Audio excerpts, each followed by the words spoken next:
You think you're the best forever. You'll impress, you love yourself again and again.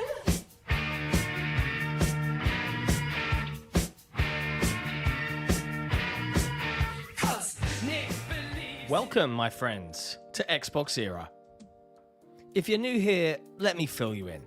XboxEra is a platform for the Xbox community with best-in-class forums, a kick-ass Discord server, and of course, XboxEra.com, your destination for the best news, reviews, and features, all focused on your favourite platform, Xbox. It's every Xbox fan's gateway to the best of XboxEra.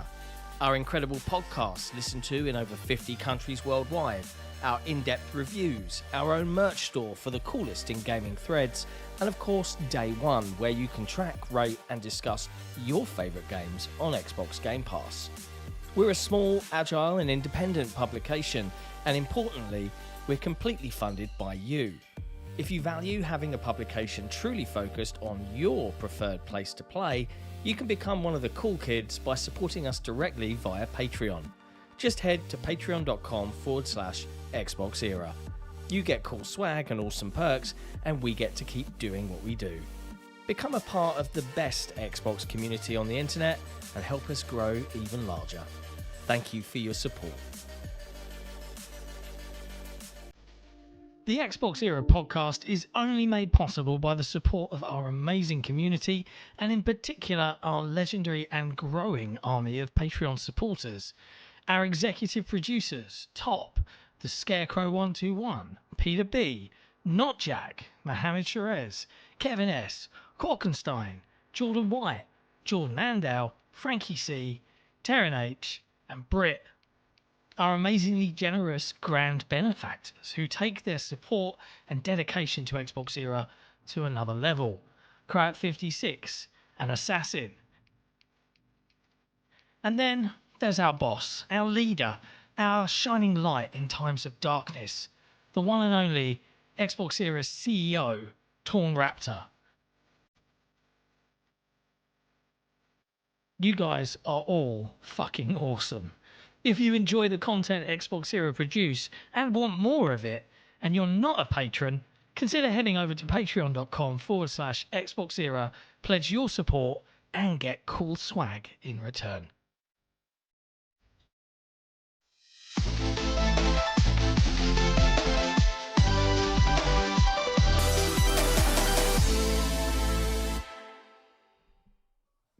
Hello, friends, and welcome to episode 230 of the XboxEra podcast. We're here to talk about all of the latest in gaming from across the industry, but overall, we're focused on your favorite platform, Xbox. If you love what we do, you can support us directly by heading to patreon.com/XboxEra or by becoming a YouTube member right here. And as always, we ask you to keep your eyes peeled on XboxEra.com for all the latest and greatest in Xbox news. Slight changes this week, so before I continue, I have to introduce our panel. As always, I'm joined by the wonderful Special Nick. What's going on? What was that? It was the pause. The pause sold it. Building the anticipation. It was beautiful. And Jesse's here as well. Hi, Jess. Hello. As always, a demure hello. Hello, everyone. Now, the winds of change are sweeping through, and I need to call out a few people. As you've seen from the new credits, which are a little bit simpler, but a little bit easier to maintain because we just keep getting more and more amazing patrons. We, of course, have to call out our wonderful grand benefactors, Crowd56 and Assassin Entertainment. But we actually have some new management in the house with our new CEO, Chief Executive Officer, Mr. Torn Raptor. As there can be only one, it isn't a tier in the Patreon for the faint of heart. Only one. There can be on. How good is it that Cavill's going to be Highlander? That's one movie remake. Oh my I'm actually God. looking forward There's to that. never Sorry, been a random Highlander. tangent. There's finally a chance now. Amazing. I know. But Torn Raptor, we thank you, as always, for your generosity and your leadership as we build to our glorious independent future. The other bit of housekeeping, before we get cracking, is if you didn't know, since the very first episode of the podcast, we've endeavored to always have community questions in a thread, even from the Discord, and have people come in and chat and we reward our patrons. Even from Resetera. It was Resetera. Yeah, back in the OG, from the old Xbox thread. But it's not gone unnoticed by any of us, and even the community to a degree, that by the time that section rolls around, we, or definitely me, am very, very tired, and it's usually a bit low energy, and it feels like there isn't much enthusiasm in it. And that's probably where all of this rumor that I hate the Patreons stemmed from, really. Rumor mill. In an effort to introduce more structure and a little bit more energy on my part to proceedings, you've obviously seen the changes if you're a Patreon member right now. We tried introducing a form. We tried limiting your character count. You quickly told us that you hated it. So we've got a form for folks that are using the Discord. We've got the standard thread that will go up for folks on the forum. We've done away with the character count, but we will ask you to just specify a topic. We're going to be talking through the news of the week, so hopefully your topic is aligned to that. If it isn't, those ones we'll just do randomly throughout the show, but we're hoping that will make it a little bit smoother, a little bit easier to kind of weave those questions in, so there isn't this really long section at the end where we're kind of all running on fumes. Not Nick. Nick is just going and going. Just going forever. Going and going. And I'm like, I would like to have dinner. And John's like, I would like to sleep. And yes. And Nick's he's wide awake. The coffee's hit. He's ready to rock and roll. So, yeah, hopefully everybody I'm likes low those energy changes. at the start. Yeah, the coffee comes in from your missus. And then but we hope you like the change. As always, we're listening. We are watching. And it's worth being a part of both sides of the community. You know, we don't like that there's a split, but even as an old school forum head, I love that there's a long form, slower conversation route via our forums, which you can join by heading to forum.xboxera.com. But if you want Discord, we have that too, discord.gg/XboxEra. And we're going to try and just give some extra love and attention to both sides of the house from now on. Anyways, hope everybody likes that change and gets used to it quickly. Before we get into the news of the week, I suppose we better talk about all those wonderful video game things we've been playing. And Nick, let's start with you, because you did a review this week, if memory serves. You've been playing some stuff. What have you been playing? Yeah. I have been playing Zelda. We're all shocked. Yeah. I've been playing Zelda Echoes of Wisdom, which is really good so far. I haven't been playing it. How long do you think it is? I don't know. Because I just pulled up this gameplay video, full gameplay, 16 hours. Wow. Pretty long. That's not too bad. No. For a Zelda, that's not too bad. No. Boy, the frame rate's It's really good. Oh, it is. It's really good so far, though. Probably the best cold open of a Zelda game I've ever played. It's very much a tease. Like, the game starts with you as Link and makes you super powered and gives you all these abilities and like shows you how good a Zelda can be if it doesn't fuck around with bullshit and then restrict you in any way. And I'm like, oh my god, this is so much fun. And then it just takes it all away. Isn't that every Zelda opening? Like, you're always super powered and then you lose all your like, that's been Breath of the Wild into the Kingdom. Yeah, some Zeldas, but in this one it's different. The way they did it in this one was very different. And then they give you Zelda and they teach you, hey, this is this little magic creature that has, you find the staff and you start learning how to duplicate stuff and create stuff. It's very much, I guess you could almost say it's like if they made Tears of the Kingdom a little isometric, smaller Zelda game, but less annoying than Tears of the Kingdom. I think I'm enjoying it more than Tears of the Kingdom. Wow. It's good. It's and you really spent good a so grand on that game. I know. Never let you I just assumed I'd like it. Yeah. XboxEra CEO Tom Raptor, he's got to pop out and do some stuff. He's dropping out. He's going to catch the VOD later. Have a good show, guys. Thank you, boss. Appreciate you, sir. See you, mate. Have a good day. And Tom Henderson's in the chat too. Whoa. There's a bit of a distinction he's made there. He said, hello, fuckers, and Jesse. Like, I don't know if have you ever been to Insider Gaming?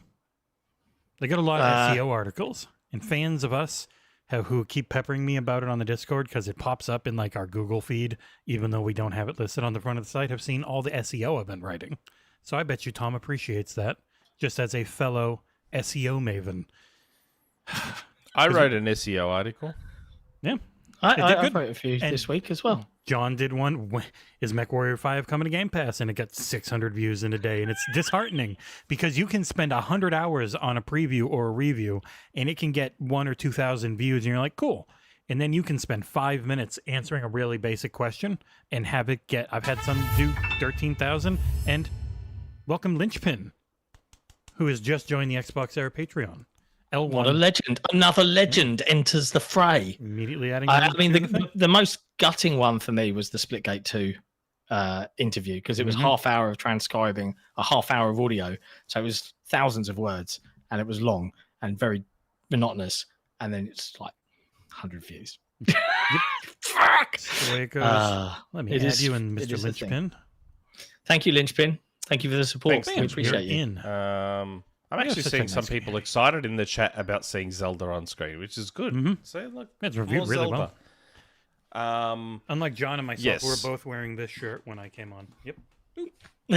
Yeah, it's good. Like I said, it shares a lot of DNA with Tears of the Kingdom, but it's way less annoying than Tears of the Kingdom and more fun. But it still has as many frame rate issues somehow. Oh, the frame rate is not good. Like, we need the Switch 2 yesterday. Yeah, so this one's going for 60. So it's not like Tears where it's going for 30 and hits 15. It's going for 60 and hits 30 at times. Yeah. There's a lot of slowdown. There's a lot of, like, when you're inside, it's not as bad. But once you get outside, then it struggles. I was looking at outside gameplay where it was like, oh, God. Yeah, it struggles. But, it's funny. I saw a meme on Twitter about this game. It was so accurate and so funny. You know that scene from Scary Movie where Ghostface is running after Anna Faris and she's just throwing shit at Ghostface? That's what this game is. That's exactly what this game is because she doesn't have a sword. So you're just like, you're just whipping stuff out and like throwing it at him and stuff. It's so funny. It's so good. That's a good scene as well. Having said that you do very early on get a sword form where you effectively become Girl Link. Oh, nice. But you only have that power for a short amount of time, and you have to build up the meter. So you do have those moments where you effectively become Link again. But yeah, I'm enjoying it a lot so far. Will it be this year's Game of the Year like Link's Awakening was a few years back? I'm not sure yet. I need to put more time in, but I am very much enjoying it so far. The other game I started, because I had seen this game on Twitter and it looked really good. The way it was being shown off on Twitter made it look like a pixel art action Metroidvania thing, but they called it a Souls-like. It's called Dark Light. Oh, I've seen this. Yeah, it's got a strong GIF game on Twitter. Yes, it does. Very much so. And that was what attracted me to it. The only gameplay I'm finding for it is a year old, so don't take this as representative of the final version. So I started playing that last night because I was out all day watching the grand final. So I didn't get home till last night. And it's weird. Like, this game so far, again, haven't put a ton of time in. But this game, it is a game where there's a lot here that can be good. Like, there's potential here for a very good game. There's just a lot getting in the way of that. It controls okay. There's nothing particularly wrong with the way it controls. I think there's a little bit of false advertising with the visuals. Like, on Twitter, they make it look like a pixel art game. You can see from this footage, it is not a pixel art game. Unless those pixels are so fine that you can't see them, it's not pixel art. This looks like the type of game that a sitcom show would have in the background trying to show the kids being turned to violence. Yeah, kind of, yes. It's not, again, it's not bad. It's just, there's stuff getting in the way. The control scheme's a bit weird. Navigation is a pain in the ass. I don't know where I am or where I'm going at any given time. The map doesn't help. Oh, so it's Hollow Knight. Don't yell at me. No, it's not. You all know it's true. Yeah, well, Hollow Knight doesn't have a map. This has a map. It's Hollow just not Knight useful. has a map. Eventually. Yeah, it's just weird. Combat's fine. It's not great. It's not bad. It's just fine. And there's other weird... I don't know. It's hard to explain. You have to play it to understand. It's frustrating because there's a lot here. And I think it's also like kind of roguelike elements too. Like once you die, you lose your currency and you kind of go all the way back depending on where you were. I think that's the Souls-like part of it. Like losing Maybe. stuff when you die, having to run back to where it was, going back to your last checkpoint, a focus on obfuscation of where to go.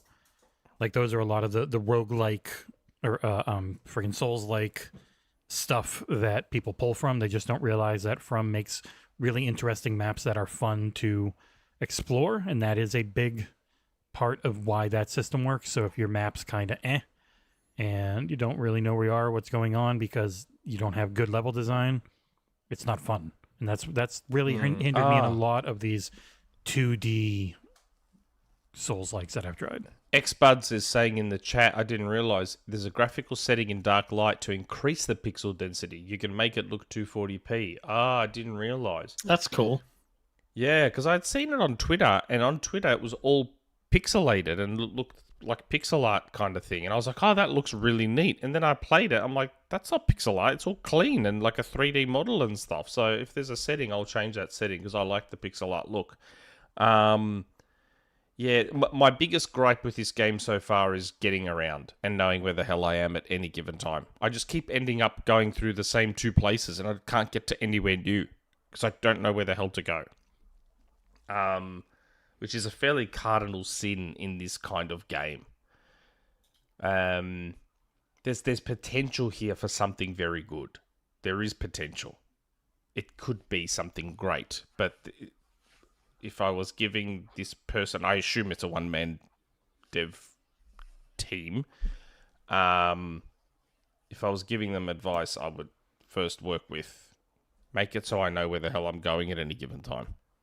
That would be a start.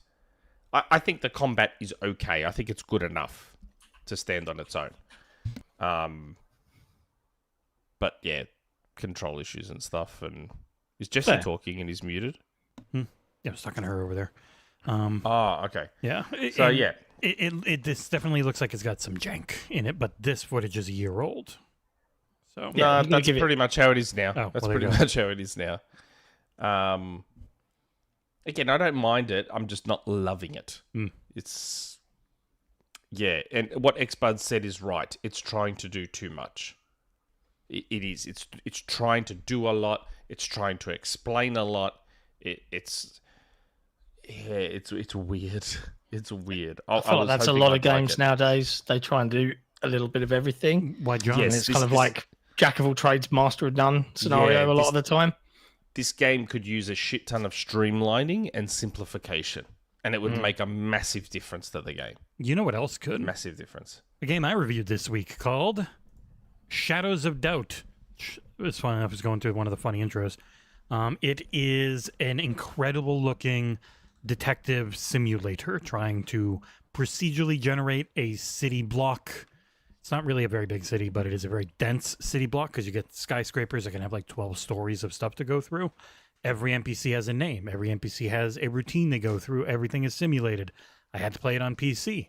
It is now out on Xbox and PS5. Supposedly it runs okay-ish on Xbox and terribly on PS5.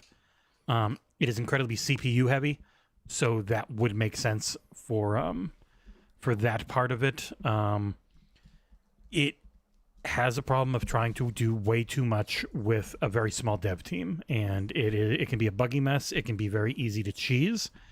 It is also incredibly cool and ambitious, and my main thing in the review was The way you go through and manually have to go and find all these clues and figure stuff out is amazing, but it's one note. The moment you've seen it once, you then just see that same thing over and over again with random names in different places. So it just needs more content. It needs more variety. And I saw this week, they said on their Discord, it is major content complete, despite the fact that they have not got in a lot of stuff that they were talking about and wanting to do. It in version 1.0 doesn't feel very different from what it had been in early access lately. It is a mess on consoles overall. If it looks cool, if you like what you're looking at, you are essentially playing in a sandbox mode. There is nothing else. It is only we're going to generate a city, we're going to propagate it with a bunch of people, and various procedurally generated jobs for you to do. Those jobs are like throw a sandwich in someone's face to humiliate them, beat the shit out of them, find my missing item, and you've got to go through, and like every building's got a security system, and everyone in there has a routine. Those routines break all the time, which means you can't solve that case. And random murders and kidnappings will happen, but there's only like a handful of each one. So in the end, it's Is this game made in Minecraft? It is voxels. Not pixels or nothing, but it's that voxely look of like the tourist, and I think Minecraft is Minecraft voxels?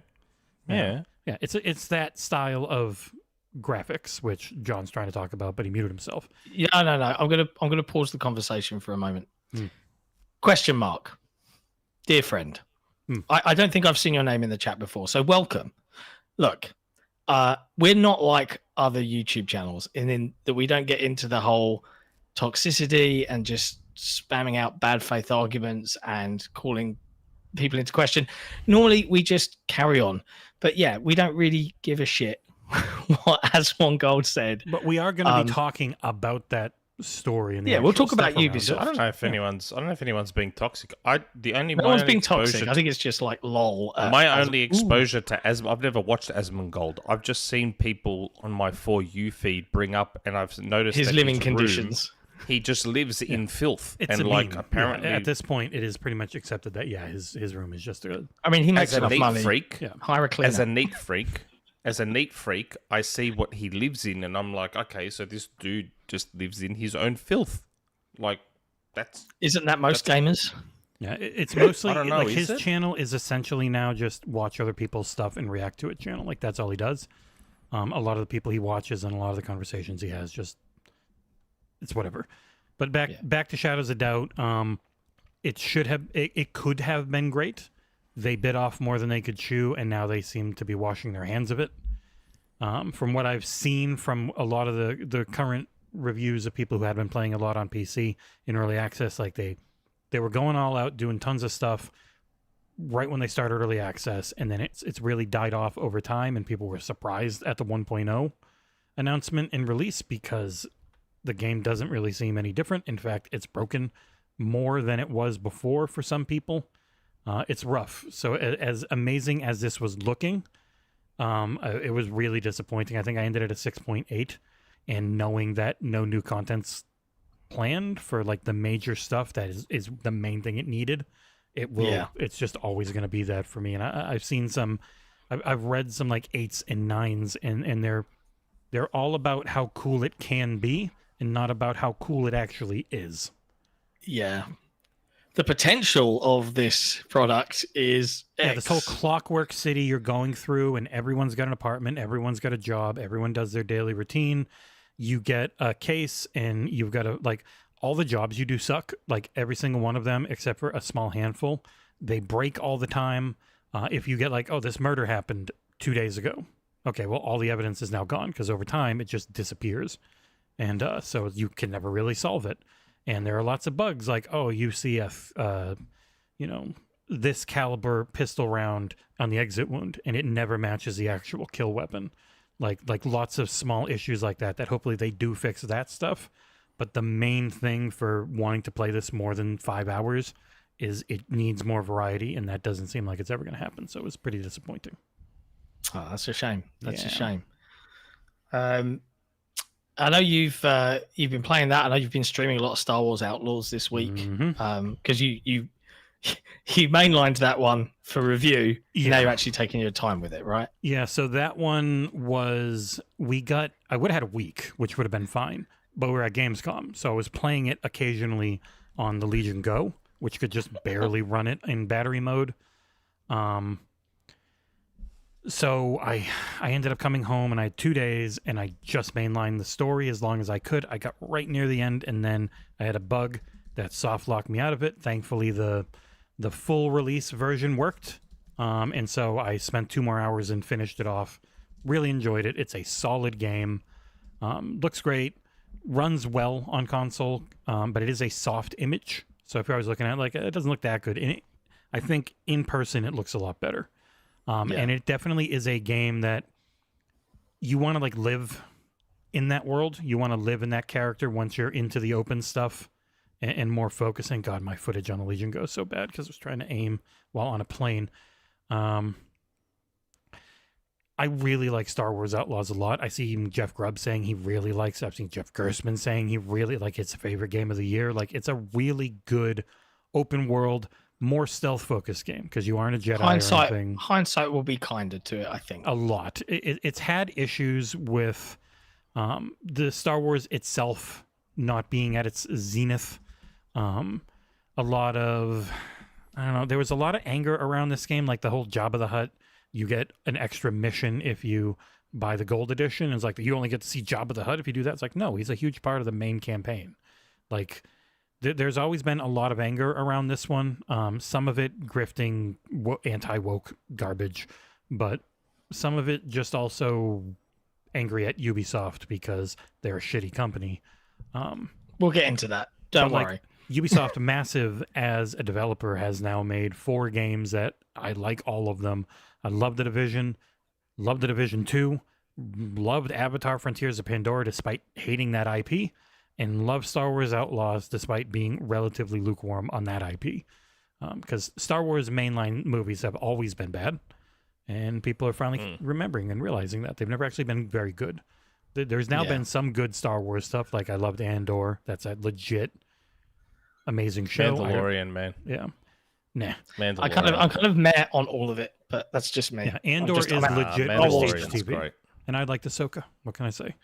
But yeah, no, I really like Star Wars Outlaws. It's going to be one of those ones I think will have a long tail because it will go on sale, and people will start playing and be like, "Oh wow, why was everyone so mad at this game?" It's like, no, it's a fun, open world, stealth focused shooter. There's actually more good Star Wars games than there is Star Wars movies. Star Wars, the extended Star Wars universe has always been better than actual mainline Star Wars. Force Unleashed is fucking unreal. Those Force Unleashed games. I did love those games, both of them. Oh, it's They were so much crazy fun. how little recognition those Force Unleashed games got. Oh, They are so legitimately good. Taryn reminded me the line was for Kay Vess. Her jawline. It's like, well, that's the way the actress looks. Yes, she's got the her shaggy controversy. 70s hair. But yeah, I don't know. It all started. It was sort of like Craig with Halo. So you know how that dude managed to capture that one frame of Craig that looked really bad, and then that became representative of how everything in Halo looks. Someone did the same thing with this game. They took like one shot of the main character that looked bad, and it's like, well, this is reflective of how the entire game looks. It was the exact same thing. And it's also like she's not wearing makeup all the time, and that is a big difference. Like in real life, people tend to be, when you're doing modeling photo shoots, you're wearing a ton of makeup in perfect lighting. And when you're in a video game, it's still a video game character without makeup on in weird ass lighting and weird situations. It's not going to be one-to-one, but then they'll point to like Stellar Blade or something where they are very much living doll, not, and you're like, oh, that looks like the person. Yes, but also that person was in full makeup and outfit and uniform. Like, you can make anyone ugly if you want. You can always find a way. It's a silly thing to grumble about either way. It's a really good game. I highly recommend it, especially when it's on sale. Yeah, I'll definitely be picking it up. And I know you've been playing something else this week, but you can't really talk about it, right? Yeah, I can't talk about it other than to say closer to its release, I will have a review of Diablo 4 Vessel of Hatred. Dun, dun, dun. Pretty much mostly through it. And then Monday's stream, all day long, starting at 11 a.m. Eastern, is Starfield Shattered Space, because there is no early access on that one, because I don't get to keep any of the stuff that I am doing now in Diablo. Just like with the review, that character's gone forever with all the progress on the account gone forever. So I'm not going to go crazy. I put 100 hours in Diablo 4 in review, forgetting that because I was just having so much fun. But with Starfield, I'm looking. Whenever it's DLC, it's really hard to get early access. Like they tried with multiple things and it hasn't worked for Ubisoft. So all day Monday, Starfield Shattered Space. I'll be playing it for review. Nice. Go on, Nick. What were you going to say? Oh, I may as well read the super chat because it relates. Good old Collingwood. Is it possible to get one frame of Nick and make him look bad? Mate, that's easy to do on this show. That's extremely easy to do. Just look at half the emotes on our Discord. Because I'm seeing in the chat people are being reminded of Wall Guy from Perfect Dark and all that. Mm-hmm. Look, fun fact, you can make any video game look bad. You can make the greatest looking video game of all time The look Last bad. of Us 2 characters in the background. Yeah. Like when you're not near them, they're small, little tiny pixels, and you can take a screenshot. Background characters. Yeah. I took screenshots of Last of Us 2 when I was platining them. And I made Ellie look like shit, and I posted those pictures in our Discord. I'm like, everyone talks about the graphics of this game. These are the graphics of this game, and it did not look that good at all. Yeah. Like most, and the screenshots you see are always cutscenes. Almost always, exclusively cutscenes from PlayStation's games. Most video games, when you're actually playing them, don't look anywhere near as good as when they're showed off at trade shows and showcases and all that sort of stuff. One of the only games that I struggled to make look ugly, there's Horizon Zero Dawn, and I keep saying that is one of the better looking games. Gears 5 is another one that's very difficult to make look ugly. I'm not saying it's impossible, it's just a little more difficult. Those two, as far as your full 3D whatever games, you got to put them on PC and lower the settings a lot, and then you can. But at their base, they're very pretty. But most games can be made to look quite ugly without trying that hard, because the majority of games don't look as nice when you're actually playing them. And especially with like rate shading and other things, it's always focused on what you'd be looking at. So the stuff on the sides tends to look like shit because you're not looking over there, unless you go in photo mode. Yeah. But yes, it's very easy to make me look bad. I make all sorts of faces, and sometimes I get carried away, and I get all, I get all Greek. Got all worked up. Yeah, I get all Greek about things, and then it becomes very, very easy. Oh man. Well, I've been playing a crazy amount of video games this week. Like, it's actually been delightful. I did a preview for Mechwarrior 5 Clans, which I'll be reviewing a little closer to release in October now. It had its release date moved to, like, I think the 16th of October. But big thank you to the Mechwarrior community who showed up. That video is rocking like 23,000 views, which for a small channel like ours is pretty great. 890 and the amount of I just gave it one from ourselves. And it's got something like 300 comments or something absolutely nuts. Like, the Mechwarrior community is passionate and thirsty. Very thirsty for a good Mechwarrior game, which this is mostly shaping up to be. Like, I'm just talking about my time with the limited preview, so light and a couple of medium-sized mechs. Little dash of mech assault in there, and I think the biggest concern I've seen from the hardcore Mechwarrior community is that mechs should control like tanks. So there is throttle, and then there is the direction. Your torso moves separately to the direction your legs are going. And what they've done for this new game is to make it the most inclusive Mechwarrior since they've been at the helm. This is Piranha Games. Is they've modernized the controls where effectively it's like playing a first-person shooter with some slight heaviness. Right? Doesn't Microsoft own this IP, or is it the other one? Yes, they do. They do own the BattleTech IP or Mechwarrior IP. Interesting. It's not. The previous Piranha games have gone into Game Pass. This one, to my knowledge, is not launching into Game Pass, but it wouldn't surprise me to see them make some sort of deal at some point in the future. It's a weird. The Mechwarrior licenses are a mess. Very weird. Yeah, there's a lot to it. It's not just they own it. I think they have some rights to do it for video games, but they don't have control of it. But the weird thing about this is a co-op game, so there's no PvP in this, which is a shame because it's clans. and you drop down as a star of 5 mechs. But you can switch to legacy controls, which does have the separate torso throttle, and it's so much harder to control, but it's way more Mechwarrior. And I'm very curious to see if people are going to really rail against that, or if they're going to enjoy the fact that you can swap between the two. But from an inclusive, come and play the game and get used to the Mechwarrior universe, it's definitely the prettiest it's ever been. It's definitely the most streamlined. Really looking forward to seeing how the rest of the campaign shapes up, because there's a story there. If you're really into Mechwarrior, it doesn't. What's the difference between Mechwarrior and Mech Assault? Mech Assault was way more arcadey, which is why this feels the closest to Mech Assault that the series has ever, because it's modernized the controls to literally just be, it's just an FPS, right? If you're in the cockpit view, you're playing it like an FPS. You've still got to manage your heat. You've still got limited ammo. You can still have all your arms blown off and have no guns. There's lots to be concerned about, like when you're playing, like to manage, but it's nowhere near as crazy as previous Mechwarrior games have been. So it's a lot more simple to play. Ergo, it feels a little bit Mech Assault. Christ, people might kill me for this. Was Mechwarrior's one with the giant controller? No, that's Steel Battalion. Steel Battalion. Steel Battalion. I was trying to think of the name the entire time. I always loved the idea of Steel Battalion. Made its way as a kid. to Connect. It did, yeah. It got a revival of weirdly. But yeah, I'm quite looking forward to playing the rest of Mechwarrior 5. And you will cover the hell out of it because it'll get us a lot of views. Because holy shit, what a community. I'm already working on what mechs are in Mechwarrior 5 Clans articles ready to go for Monday. So going to be smashing up there.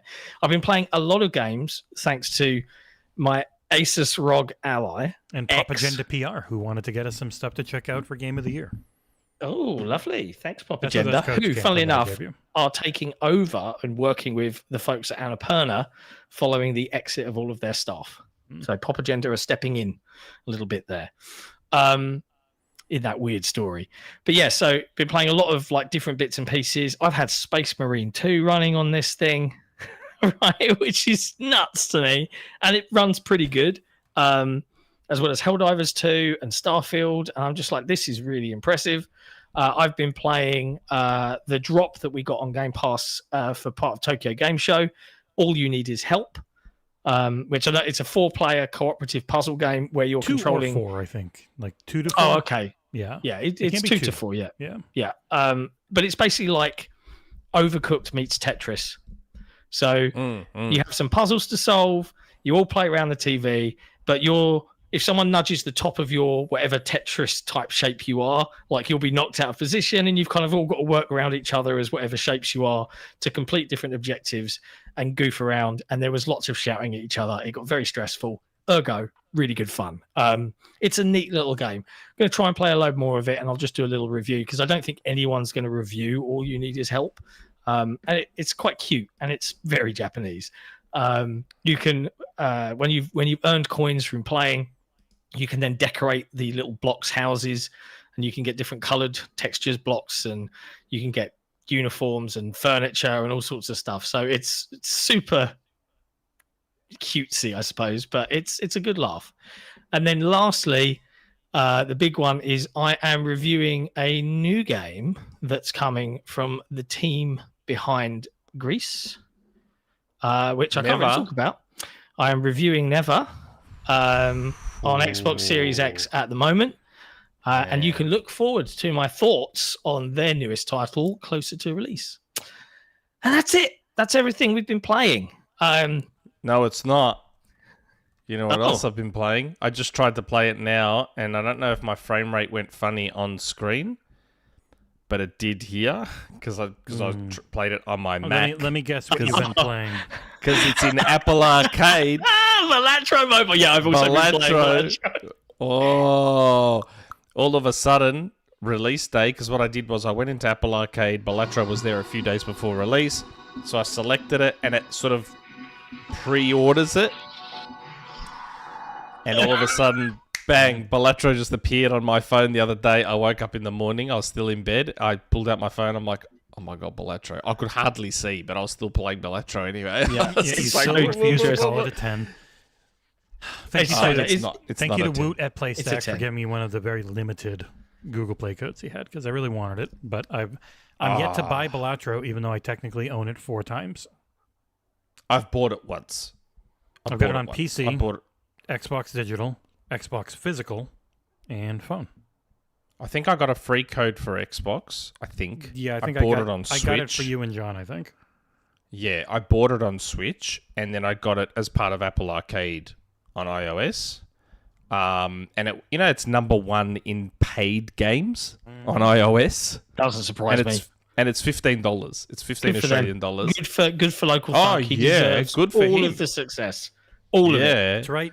He'd be 10,000 if then a bands. Millionaire now. He'd Do be all a this millionaire art, now. all this music. Oh, he was a million. He is. I imagine he's many times over a millionaire. Yeah, Yeah. many. So I've been playing Balatro on my phone as well. It's so good now, and it plays on Mac and it plays on my iPad. I'm like, and the save file is like Xbox, seamless. All my shit is there, no matter which of my devices I jump on. The only thing I wish is that it would be bringing my save file from my. That's like Yes. I'm like, but I'm willing to start again. It's fine. I know, but I would love it. I might we should message him or maybe tell Wout to tell him if it's possible to have like an account system. Yes. So that we can just have everything synced across. I'll go buy it on PlayStation as well. If he can find a way to get an account system going so that my save is there on everything, I'll buy it on PlayStation too. Honestly, I think it would lead to more sales because people like to just dip in wherever they are and not wherever they are. Oh, I'm not going to play on this machine right now because it's not the right save and so on. Yeah, I'm fine with starting again, but I would prefer not to. I would like to have my stuff there and I just pick up and keep going. So if you can work out some kind of account system, that would be fantastic. But oh man, it's just my favorite quote from a friend of mine when we were discussing Balatro releasing on mobile was where is it? I've got to find it because it cracked me up. I bought it and then where is it? I completed a run with 7 different decks and then I uninstalled it from my phone. This shit is too dangerous. yeah. It's You'll never pay an extra penny. Man. Oh, it cracked me up. It's funny that Local Thunk on the iOS description basically said what I said about it. It's poker meets solitaire. It's exactly what I called it. Yeah, it's great. It's such just... It's a 10 out of 10, mate. It's not. It is. Why isn't it a 10? It excels at everything it does in its genre. It's a 9.5. Why? I'm fine with 9.5. Give me why the because 0.5 he's got doesn't this deserve. weird block in his head about what can and can't be a 10, and the quality of the game. That's right. The quality of the game rarely matters. Does it look and feel cool enough in that genre is the main thing. Alan Wake 2 looked and felt amazing in its trailers. He was okay with it being a 10, even though he hadn't played it also a yet. 9.5. Yeah. Come on. Also a 9.5. There are only, he is of the mindset that only certain genres, especially from certain developers, can be a 10. No, that's not true. No. Your Again, actions speak I'm louder fine. than your I'm words. fine. I'm fine that you've given Balatro a 10. I wouldn't give it a 10. Same way I wouldn't give Alan Wake 2 a 10. Because you skipped the best parts, which is the story and how it adds to the gameplay. So Man's your got a opinion. I love it. It was means my nothing. game of the year. I loved it. But you skipped I all love the the game. cutscenes. So anyone So with what? a They're just functioning movies. brainstem. They're doesn't just care. movies. All right, moving swiftly on. I'm not a let's Swiftie. dive into the news of the week. Xbox rocked up to Tokyo Game Show and did a was okay. reasonably good show. I mean, It was okay. to preface it, Nick and we joined Jesse and Ursula for the live stream, but I let's only be honest, joined Nick, because I knew you two were joining and there was no point in it. we were Why? not. I wasn't. He was the one that was disinterested and not watching. I was watching. no. I was You were writing news. I just knew there wasn't going to be anything really there for you. Yeah, there's nothing there really for us that we were like, ooh, right? Metal Gear Solid Delta. Nah, couldn't care less. Oh So- no, I have interest in Metal Gear. I'm hoping that I enjoy Metal Gear Solid Delta now in a way that I did not enjoy Metal Gear Solid 3 at the time. Because I feel like Metal Gear Solid 3 was probably one of the very early open. I know it's not open world. I know. It's open area kind of. Yes, that sort of open-ended, do anything. Metal Gear Solid 3 was like the first of that. So back, and I like my Metal Gear Solid a little more linear and a little more straightforward. So for me, Metal Gear Solid 3, that's why I always saw it as the worst one. But hopefully now, 20-something years later, my view on that game might change, and hopefully I'll enjoy Delta a lot. Yeah. Hopefully. Well, funny enough, XboxEra Patreon member 99 Ruken had a question about Metal Gear Solid, and they said, "Hey there, you, the one reading my question. How's it going?" It's going well, thank you, 99 Ruken. I'll get to the point. A few weeks ago, I asked a question about Metal Gear Collection, and I think Kind of Funny came out and said something about it. My question, it seems to me, Microsoft has the marketing rights for Delta. Do you think they'll show Volume 2 on the Xbox in the future showcase? And not only that, will it be Metal Gear Solid 4 running on the Xbox? That's all but confirmed. That is pretty much all but confirmed. There you go, 99 Rukin. And I don't even think they have marketing rights. I think Konami's just happy to show it with both and didn't take an exclusivity deal. Because this game was literally at the State of Play with a worse trailer. Yeah. Yeah. No, I'm saying as in Konami basically confirmed that Metal Gear Solid 4 I know that part. I was talking about part of another collection. Mm-hmm. Yes, that's. Oh no, I'm replying. I'm speaking to John now, answering 99 Rukin's question. Konami all but confirmed that 4 will be part of Volume 2, and Volume 2 will be on Xbox. So we'll finally get Metal Gear Solid 4 on Xbox, and I can't wait. Well, there's a second part to 99 Rukin's question. He says, a couple of years ago, if he remembers correctly, Hip Hop Gamer did an interview with Michael Pachter about Xbox/Microsoft buying the Metal Gear IP from Konami. Do you think that's still possible to happen? No. I doubt it now. I doubt it. If Konami are making games again, I doubt it. Right? It's their most valuable and IP. They never wanted to sell Sony IP. would lose their shit. Sony would lose their shit if Microsoft bought Metal Gear Solid. And despite everything, they were never looking to sell IP. They were looking to have people license it at the most. Don't get me wrong, I'd love it if Microsoft bought Metal Gear Solid. I'd love it if they bought that IP, but then again, they wouldn't make it exclusive to Xbox anyway, so you just shit. Yeah, let's keep the community together. It'd be in Game Pass, you don't have to pay for it. They could put it in Game Pass now, if they wanted to. You can put anything in there, but then you'd lose money, so there's no point. You can say words. Doesn't mean they make any sense. All right, darlings. Handbags at dawn. Now, just like that, a company that you use the platform of that has developers you like. If they make something, doesn't matter if it's not exclusive. Like, who gives a shit? Who cares if it's exclusive? I like that sexual innuendo in the trailer. Oh, of course, they kept that coming. And don't be weird about her. Good. She's very nice. You haven't seen her yet. I could see. I saw her. No. I mean, She went to take her top off. I forgot her name. Oh, he's talking about the presenter. Don't be mean to the presenter. Why would it be mean to the presenter? Because Nick's so weird about ladies. Just like last week with all the guys' wives who somehow got access to their accounts on the forum. That is true, Nick. You did get a little bit hot under the collar with all the ladies last week. We do have to keep an eye on your behavior around the female. She did a travel vlog. This was all filmed in Redmond. They actually flew her in. Oh, that's awesome. Really? Yeah. That's cool. Wow. But hey, Tokyo Game Show, it was a reasonably good show from Microsoft, right? Which I think... It was very dense. Once you realized that when you went to do the news, you were like, Jesus, there was a lot. Just wouldn't stop. I was writing so many news stories. Indiana Jones and the Great Circle, fully localized in Japanese. I'm gonna go through these bullet point, and you guys stop me if there's something you really want to dive into. We had the Immortal Pillars expansion for Age of Mythology.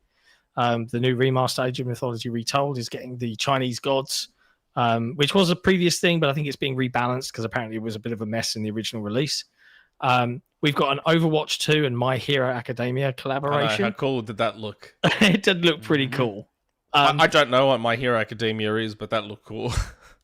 And people do get mad because when they do collabs in Overwatch, you're not buying that character, you're buying the characters of Overwatch cosplaying as that character. And so that always throws people off. Yeah. We had StarCraft, fill in a StarCraft t-shirt, and then boom, StarCraft Remastered and StarCraft 2 lands on PC Game Pass on November 5th.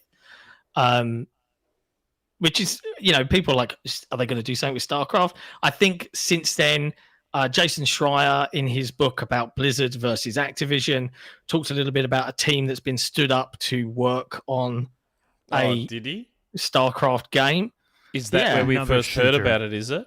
No, I don't believe so, because one of our community, Pico Trek, I think, was on Twitter going, hey guys, and he actually clipped our show from when we spoke about that, 3 years ago. Long time ago. No, I got tagged. I got tagged in Discord, I think, or I saw something on Twitter, and I quickly went and found my OneNote and saw where we had talked about a StarCraft FPS. And I said I'd run things by Jez, and Jez wasn't sure, and, because a lot of stuff apparently got cancelled, and I said that I'd heard that they were doing a StarCraft FPS. Come on, Jason. Keep up, mate. Keep up. Come on. Sorry, I was typing. I just hate this, oh man, you can't have conversations nowadays. What else? So StarCraft, hey, I'd be up for a StarCraft shooter. But it's very cool. I didn't know that was an Olympic game. I think I read that on Xbox Wire last week. A what? It was in the Olympics, StarCraft. Mm-hmm. It was one of the first video games in the Olympics. Yeah, because the Olympics were mostly really shitty mobile games and VR games made specifically for the Olympics that were all just a money grab. But they did have some things like Rocket League, I think, and StarCraft and some others. Rocket League's a perfect Olympics game. And you know what else would be a good Olympics game? Mario and Sonic at the Olympics. Would that make sense? That is No. very funny. I think it'd be perfect. We had the cutesy puzzler, All You Need Is Help, that we spoke about earlier on. We had an anime-style battle royale with Asura, which is coming soon. We had Fragpunk. Yumiya. Yeah, we had Fragpunk, which has got an open beta starting October 10th. It looks good. I played it at Gamescom. It is good. Yeah, The and it question looks is, good. in amongst all of the Valorants and the Counter-Strike 2s and what's that new cartoony one? Where you cast a version of yourself and you can swap between the two. Someone help me out in chat because I can't remember what it's called. It's on PC right now. It looks like 13, but it's very Valorant Counter-Strike style. But you can cast a version of yourself and swap between them. It's something to do with that. I think it begins with S. Someone will tell me in the chat in a minute. We had a trailer for Bleach: Rebirth of Souls. We had Dragon Quest 3 HD 2D remake. Get a date. Yeah, we got a date for it. November 14th. Spectre. We had Final Fantasy Pixel remasters. Spectre, Tom Henderson said. Spectre, thank you, Tom. Yeah, mate of mine's really into it. Says it's really good. And that's the problem Fragpunk have is it's really unique and very cool. And I think it's got a little bit more of a casual slant because of the cards and the crazy things that they do. It looks like Titanfall. But it's really slick to play. It plays great on pad. It plays really great on mouse and keyboard. I think that game could get an audience, genuinely. Yeah, and it's free to play, isn't it? It's free to play and it's very pretty. And you can give this game you can a go go, to the man. Insider app right now and sign up for the closed beta. That's in there. That was actually in there before they even announced it, which I didn't even realize. I could have made a new story. It looks legitimately good. Yeah. You can have a turtle on your back that makes you bulletproof from behind. That's just so cool. there's so many cool ideas as well with some of the perks you can get. It's really nifty. I hope it's good. Well, we'll play it. We'll find out. Everyone's very happy about Final Fantasy Pixel remasters finally being out. I couldn't care. They realize how much they cost if you want to buy them all. It's like 55 quid. Their MSRP is 75. They're on sale. Really? Yes, you can buy them individually, and they're like 10 to 15. Because they've always cost that everywhere. That is how much they always cost. Why?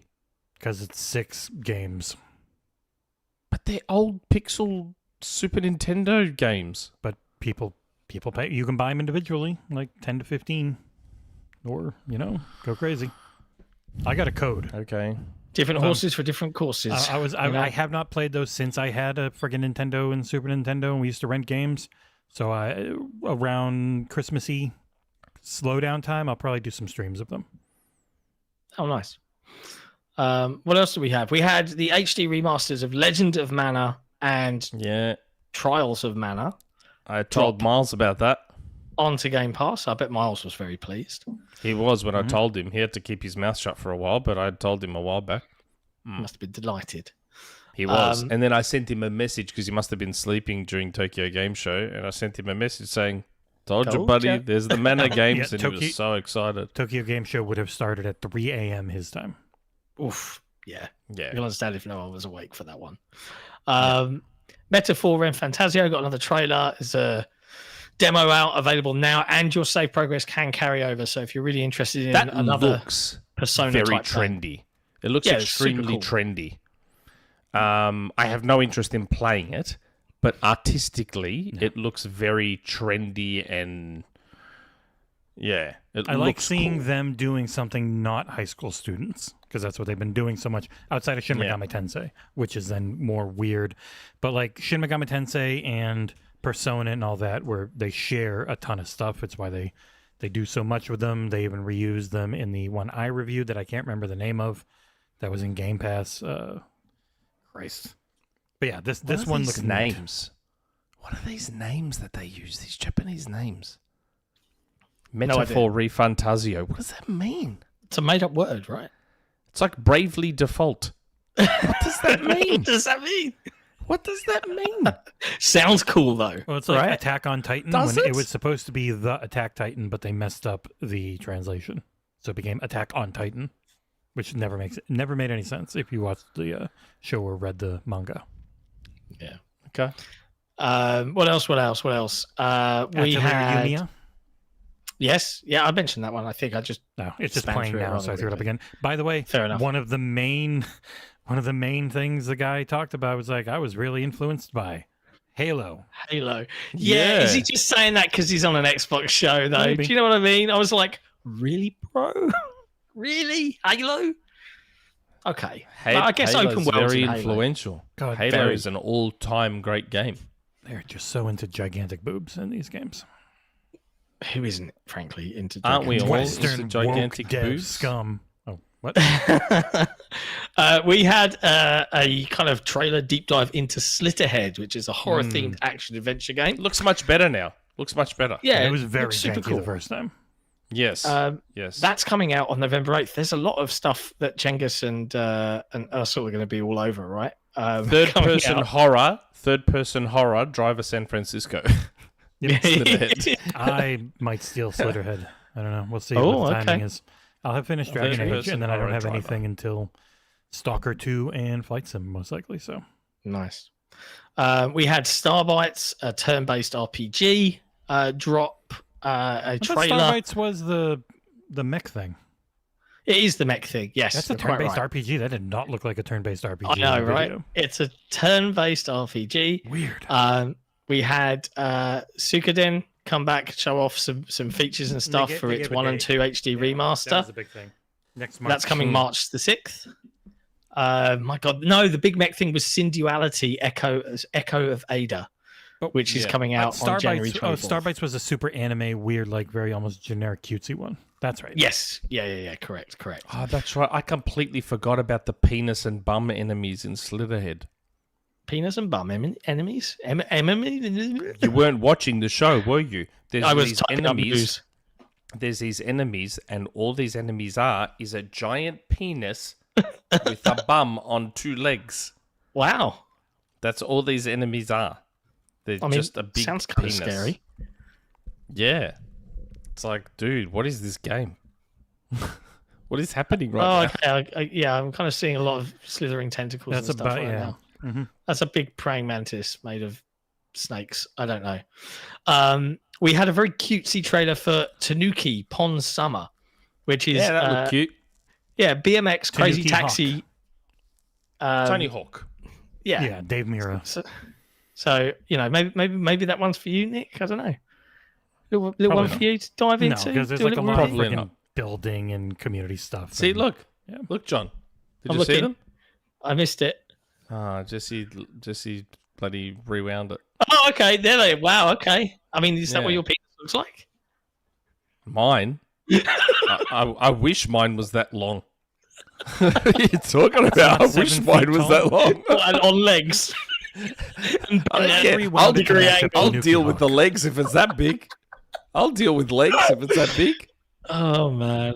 Goodness me. Tanuki Pawns just ended for me, so in about 20 seconds for you. Yeah, it looks You cute. might be a little behind. It does. The best looking one is the one that's playing now, though, for me, so in 20 seconds for you. The Threads of Time was the name, I think. Oh, Holy shit, that looked awesome. like I know that I'm never going to play that game, but visually, absolutely stunning. In fact, it was so stunning that Ass4ssin Entertainment, one of our grand benefactors, had something to say about it. He said, "Hey guys, Xbox had a decent Tokyo Game Show and showed off some interesting games like Threads of Time. My question is, do you guys honestly think that all of this hard work of getting more players from Japan to jump in will pay off? If so, why?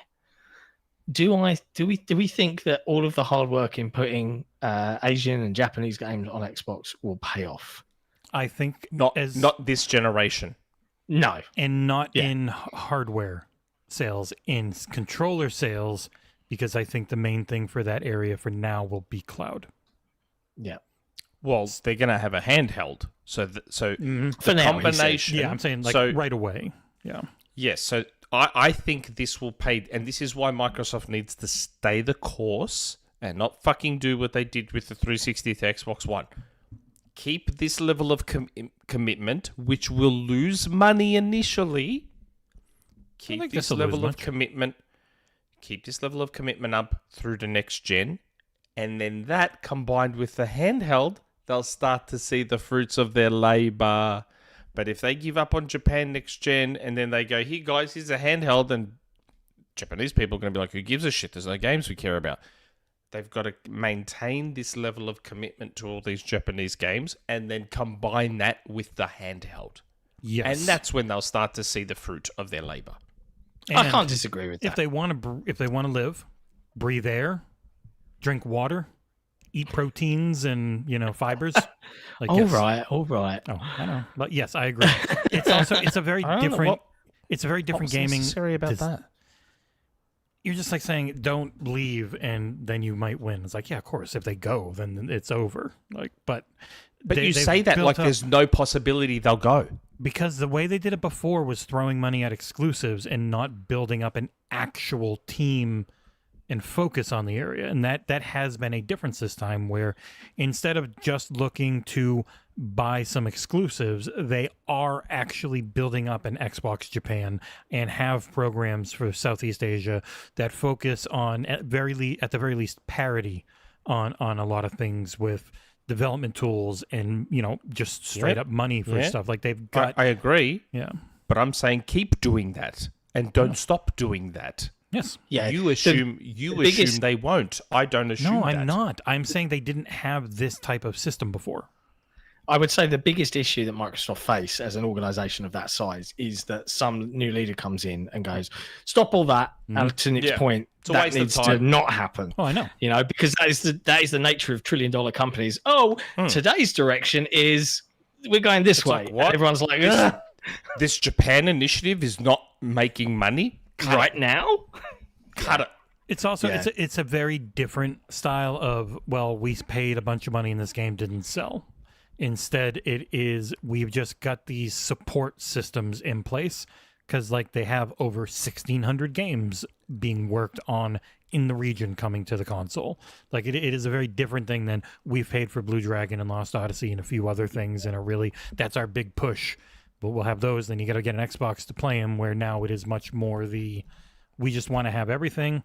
If Ecstasis' rumors about 80 to 90% of Xbox games being playable on the cloud that you own in November turns out to be true, that makes it a big thing, because a lot of these not everything's going to be on Game Pass, the Pixel remasters and stuff aren't. But if you do own them, and then you get them on your handheld, and you get them on the cloud, and you get them on any PC you have, that type of stuff, I really think that is they're in for a market that is very PC and mobile dominated, is to make sure your stuff is on those, as well as the hardware that you sell more than you did last gen, but still not. Just get the handheld out there. The handheld needs to get out as quick as it can. And really. it won't be priced cheap. but none of okay. them I think are. I don't even think the Switch 2 is not going to be cheap. And people are just going to be used to that unfortunate reality where like none of them are cheap. The Steam Deck will be the I want a cheapest future one. where it's. I want a future where it's all dockable handhelds. Nick Give loves his me docking. all the dockable handhelds, all of them, and then I want a third-party company to make a universal USB-C dock where all three, the PlayStation, the Xbox, and the Switch 2, can all go in there, and I can just in switch theory, them out. that shouldn't be too difficult. in Man, theory. how good would that be? You run into It'd be like good times. lanes, and then you'd have to have a switcher. If it's a switcher, it'd be fine, probably.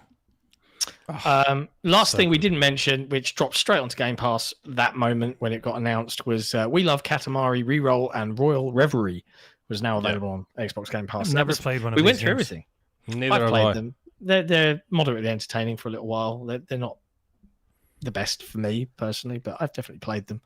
I told my boy about it. He likes it, so he'll play. Xbox lost the trust of Japan ever since Tango left. Tango was not a Japanese-focused dev. Their games were much more Western-focused, which is why They just happen to be in Japan, right? yeah. I don't think they like lost the. I don't think shutting down Tango would lose them trust. They don't have any. There's no trust to lose. They're trying to gain it.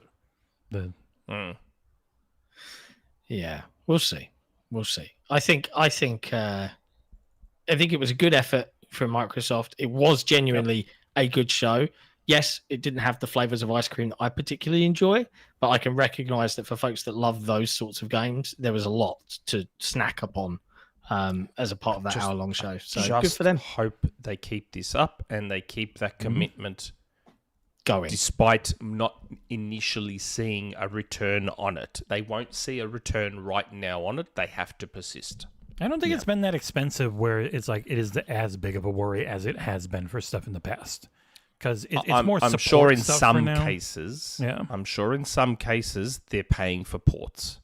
Probably with Persona, probably with a couple of others, they're paying for the ports. Well, they had, especially with Persona, they had all the Game Pass deals at the start, which would have just been here's a bunch of money to bring it over, and then it did really well, and so you see more things like Soul Hacker and Metaphor Refantasio, and they've got the marketing for that. But then again, it's very funny because like Metaphor Refantasio has a big presence at TGS, but it only says Xbox and like Windows PC, and people keep getting mad even though they know it's coming everywhere else that it's already listed for. But Yeah. because like Persona was a beloved series for 30 years, but as an entire series, it only sold like 8, 9, 7 million or something by the time it finally started going on PC, and it took off. And Atlas is kind of like, oh shit, why don't we go everywhere? And I think that's pretty much every major third-party publisher right now. They're just thinking, we should probably just do this now. It's not- Xbuds, you joke, but Microsoft should do that. Do a deal with Sega and get everything want Xbox more branded wraps. Sega in Japan. The Starfield wrap is so nice. I don't know. They It's should really definitely weird. do They did more not- wraps. I don't know What why they about didn't. wraps? Rebrand everything Xbox with Sega in Japan. Just do a deal with Sega and rebrand it all Sega in Japan. The name Xbox, no one likes it in Japan. They don't like Xbox. They all know Sega though. I mean, not for hardware anymore. What's an Xbox, they ask. That's But right. hey. What's an Xbox? They know what a Sega is. Yeah. But anyway, Xbox, great TGS, good for them. Sony, though, also had a State of Play, They did. which had, we went through State of Play in general on Thursdays or Tuesdays edition of Headline, Thursdays, I think. But generally speaking, I think we could probably all say a bit underwhelming from Sony. It was a little bit meh. It was a little bit meh. For a State of Play, I think it's in these are only solid if they end with something good first party, and it did. And it did. Yes, it did. Which was Ghost of Yōtei. Yeah. Also, a lot of the stuff that State of Play announced is coming to Xbox, which Xbox leaped upon quite fervently to tweet out and say, like, hey. Too quickly. all of Actually these. missed like 2 things and had to go back and redo it. Yeah. But yeah, the highlight I think for me and Nick is going to be the one that had leaked that we had never heard of before, no matter what Nick says, which was of course Legacy of Kain, Soul Reaper 1 and 2, that no one had ever talked about. It had never Never Oh, talked yes. about it before. Yeah. Really loved those games when I was younger. I have tried to go back, and they They don't hold up the best because the friggin' lack of dual analog sticks and no camera controls, very rough. So it is Aspire, which I know people will immediately wince. I'm very curious to see the credits on this game. In terms of I'm who worked very on it. curious. Yeah, because it's listed the only now, reason I Crystal say Dynamics and Aspire, but I know you had said that Nixus. Well, that's the thing. That's why Crystal Dynamics was so interesting to see their name there. Mm-hmm. Because Crystal Dynamics, who did they work alongside for a long time? Nixus. Mm-hmm. So I'm very curious because when I had heard this rumor initially, I had only heard about the first game being remastered. So the fact that the second game is added would explain the length of time between when I heard and when we're seeing it. Because if they've added the entire second game, that would explain that. And I do wonder, because I had heard it was Nixus doing it with the first game. So I just wonder, did they start from scratch? Which again would explain, I think it was 3 years ago I mentioned it, 2 years ago or 3 years ago. So if they started all over again, that would explain why this took so long. Or did they pick up what Nixus had started and finish it off? So I'm just curious to see the credits on this game. I want to see if there's any people from Nixus mentioned in there. I'm very curious. Guess we'll find out. But generally, PlayStation started off strong with some free Astrobot DLC, some 50 new levels and some 5 new online speed run levels and 10 new part bots. that's like the stuff. least enjoyable and least fun part of Astro. Don't tell that to Jeff Grubb. It's his favorite. Yeah. Oh, I know. For me, those speed run challenge levels are the least fun part of Astro. For me, they're the least if you've got a fun group part. of friends to go against, then that stuff can be cool. But I generally don't, so it's not for me. Oh, some of them are so unnecessarily difficult. Like I've just hit the one where you've got the rubber ducky that sprays out all the water over the lava and solidifies it. Oh my god. It's such a fucking ball breaker. Like it's pissing me off. Like I can't get through it and it's really pissing me off so much. But yes, a lot of people excited about that free DLC. Yeah, we got a super chat. Super chat from my good PlayStation fanatic friend Miss Hyatt. They better have a PlayStation experience during the day of the 30th anniversary of PlayStation. SIE have been out of touch with fans and PSX happening would be great. Man, that 30th anniversary. I don't know if they'll do PSX. I haven't heard anything. Funnily enough, I do usually hear about Sony shows when they have them, so I haven't heard anything about PSX. Yeah, it seems. But I can't believe I got a 30th anniversary base PS5. I snagged one, and I got a DualSense on its own. I got both. Good for you. And EB's website in Australia, shit bricks. It absolutely every bricks. website fell apart, it seems. It just shit bricks under the weight of it all. I couldn't believe I got them. And I kept trying to pay, and it's like, sorry, you can't pay right now. I'm like, why won't you take my money? And they're like, sorry, you've tried too many times. Try again later. I'm like, what? What do you mean? Take my money. Oh my god. So yes, I am going to sell my regular ass size of my house PS5. And what? I was gonna say this one isn't much, but it's actually the Pro is a lot bigger than the Yes, Slim. it's taller. Yeah. It's a lot taller. But yes, it's 730 Australian, which isn't too bad. It was a tiny That's not markup bad. on the base PS5, and the controller was like $5 on the controller, not like $5-10 on the base one. Because, well, you didn't buy the bundle, Nick. So does yours actually come with the stand and everything? I don't know that it does. Yes. So mine comes with the console, the stand, the DualSense, the cable ties, You bought and I the bundle. assume the USB thing. Nice. Yeah. So 730 is not bad. Yeah, the because bundle was a digital small console, markup. The digital console when it came out was 750, I think. Well, the original one was 700? $50 less than now. Yes. Yeah, something like that. But So that price, 730 the is not current bad. digital is 50 more than the original digital. I was because- expecting it to be closer to 1,000 Australian. So 730, I'm not unhappy with. And I am going to use it. Normally, I would box up a console like this and not ever use it. But I am going to use it because I can't afford to have 2 PlayStation 5s. So I need to sell this one to help pay for that one. Fair. But I am very good at opening these consoles without leaving a trace that it's been opened. I'm incredibly good at that. So Our super chat goes right into the very next topic. Oh, we didn't want to talk any more about the state of play? Was there anything else in particular that really stuck out to you? Hell is Us. Hell is Us looked good. It looks like another Souls-like, so I'm just straight away. I don't know. I didn't mind. I thought it looked okay. Hell is Us. It looks great, but I know straight away looking at it. Not for me. Like, I just know it in my heart of hearts. Power World's coming to PS5. Yeah, Power World.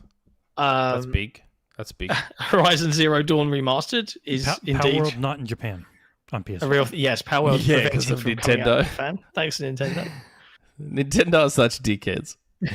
Accurate. There's Arcade. Hell is Us and Arcade, both on Xbox. The 2 of them. Yeah. Like I said, I don't know. I was watching that Hell is Us trailer. I'm like, this actually looks okay. Like, I'm not a big Souls-like person, but this one here, for some reason, I don't know what it was. I don't know if it's the horror-y stuff or whatever, but something about that one looked all right.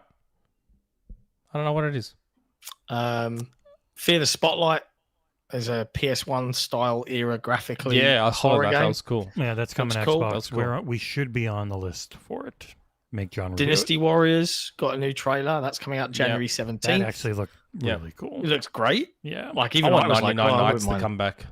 That was a I classic. want 99. Oh, N3 99 Nights. Fuck, that was a... Oh, God, I got the 1,000 on that. You've I got had the so much fun. What? Shredder's Revenge DLC.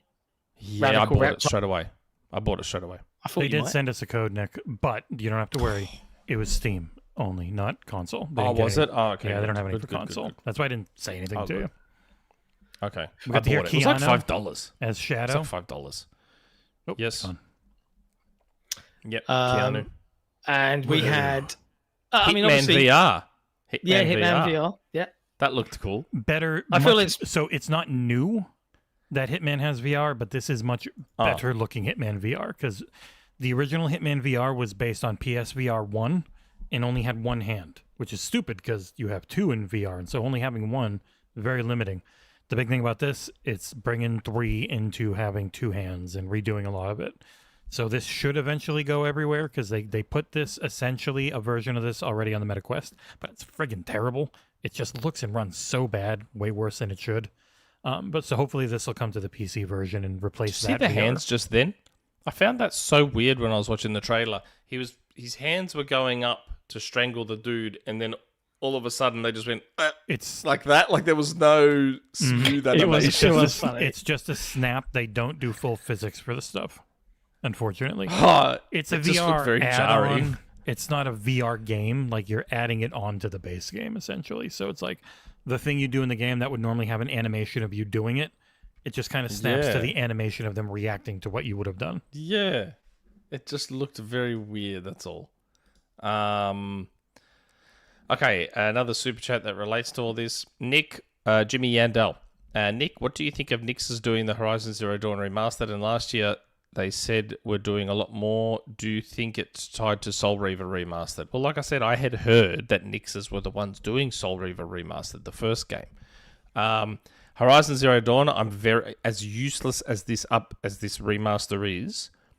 At least they're doing the $10 upgrade. So I'll probably just do the upgrade like I did for Last of Us. Nick, look at the next part of the story around Horizon Zero Dawn.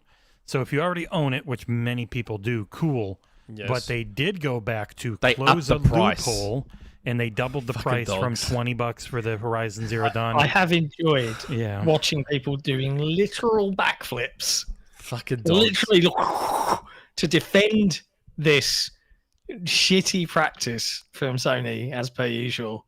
Like, it's just if such it a didn't go dick up, move. because the MSRP is $50, and that's essentially they wanted to reset the MSRP on Horizon Zero Dawn on PS5 to $50, and they've also now reset it to $40 everywhere. Like it is, they couldn't do it on PC. So is it only the complete edition that gets upgraded? Yeah, but I think the complete edition is the only one. No, they normally delist everything. Like, you can't buy the original Spider-Man. You can only buy Spider-Man Remastered. And you can't buy the original Horizon Zero Dawn. Because remember, they gave away Horizon Zero Dawn. Don't forget. They gave it away during COVID. During the lockdowns. So I think if you bought the DLC, I believe, please correct me if I'm wrong, particularly Masaid, if you're still watching, but I believe that if you bought Horizon Zero Dawn or got the free one, if you bought the DLC, it effectively turned your copy into the complete edition. I think, but I can't fully remember. We're talking years ago now, because I bought... I can't remember. I know I bought the DLC separately, and I think I might have got... I don't know. Yeah, if you look up Horizon Zero Dawn on PlayStation.com, you only get the complete edition for $40. That's it. But it's gone on sale so much, and you've been able to get it for $10, $20, whatever. But now it will be, again, $40 and probably not on sale for a long time. That's such a rat act. It It's is. such a Unless you're rat on act. PC, where they did not change the price. They only changed it on PlayStation. That's such a dick move. It's such a rat move. It's worth talking a little bit as well about Ghost of Yōtei. Yōtei? I don't know if I think Nick's going to have a hot take with me on this one. Here's my hot take. Well, Looks fine, Oh, right? that was it. That was a hot take. Looks It looks fine, alright. but it just reeks again of iterative game development from PlayStation. And by that, I mean, let's take the engine that worked great on PlayStation 4, that then was looks nice on PlayStation 5, and let's just build the next game in that, so that we can hit the ground running and get a game out. it's faster. like Ragnarok. It reminds me of exactly Ragnarok, the same. where it clearly started as DLC for the first game and then grew to something more. Well, people got. But, very I don't know mad if it okay. clearly started as DLC, but I know Ragnarok they- apparently did. I didn't put it in there, but they called it. They said we're looking into this and other spin-offs, and I don't think it's like a Miles Morales spin-off. I do think it is a full sequel. That took them a while, but calling it spin-off then just has that little thing in your head goes like, well, was it smaller? Like and I became said, bigger? like Ragnarok. I don't. Like Ragnarok. It's been so long though. Like Ragnarok wasn't that long, was it? It was like Yes. 4 years. It's 4 years. No, I guess they're both pretty similar. Well, yeah. That's right. If it starts as DLC and then grows, 4 years is probably about right. And I would say, But that's okay, because you can't bag Sony for doing that and then at the same time say, oh, Sony spends $300 million developing games. This is a way you save money. That's okay. There's nothing wrong with that. I would just say I was surprised that this was like their big PS5 Pro thing because it didn't look crazy. It looked very nice. I would say it didn't look like this couldn't be on PS5, let alone impossible to be on PS4. It probably could run on PS4. Yeah. I did wonder if it was probably going to could. be announced for PlayStation 4 down the line. I think they finally But hit it's the a point bit they're past not. that time now. Yeah, they've Yeah. finally stopped. Like Helldivers 2 and Astrobot and stuff are PS5 only. I think they've finally given up on that. Yeah. Ghost of Tsushima was a very good-looking game. I don't think this looks a level above it. It looks roughly the same level. And that's not to call it ugly. Ghost of Tsushima was... I haven't played it, but it was reportedly a very good-looking Yeah, game. it's very pretty. So if this game looks as good as Ghost of Tsushima, then that's fine. But I guess everyone was expecting some massive leap. I don't think we're going to see those leaps much anymore. I think we're hitting that point now where those leaps aren't... They're just not really going to be there to the level they used to be. I've said it before, I'll say it again. Games look good enough now.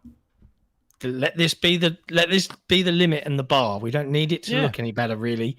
Can we start focusing on other things in gameplay now? Can we start taking risks again? Can we start doing imaginative gameplay design? Can we start hitting 60 consistently, please? Sure, I would love that. That's where I want it to be. Don't worry about 8K textures or supporting 8K, any of that bullshit. Don't worry You're not about gonna it. play All of that on 8K the back Gran burner. Turismo? No, it's so dumb. Anyways, that was the PlayStation State of Play. There is a super chat just lastly on Horizon Zero Dawn. I just wanted Is to there? grab that from grand benefactor, Assassin Oh, Entertainment. right. Oh, because I was supposed to say, I didn't think that was Horizon Zero Dawn. Grand Benefactor Assassin Entertainment. If anyone is excited for Dragon Age or Stalker 2, don't worry. Since the Horizon curse is real, they'll be Game of the Year level. Horizon Zero Dawn Remastered's out same day as Dragon Age. Lego Horizons next to Stalker 2. Yeah. Those release dates on Horizon games, man. How do they keep doing it? Yeah, I do feel bad a little bit for Avowed now because it dodged out of the way of like some pretty heavy hitters, and now Assassin's Creed. Like And now Assassin's it's Creed straight back in. and Monster Hunter Wilds, I think is that week. Mm-hmm. I think I'm just like, oh dear. I do think a lot of the Avowed stuff was getting away from other Game Pass Microsoft first party. Because I think when you're coming out in November, you're gonna be just around everything else. But then Stalker 2 went to almost the time that they might have been looking at, as we were told And it was COD. delayed. Call of Duty's For sure.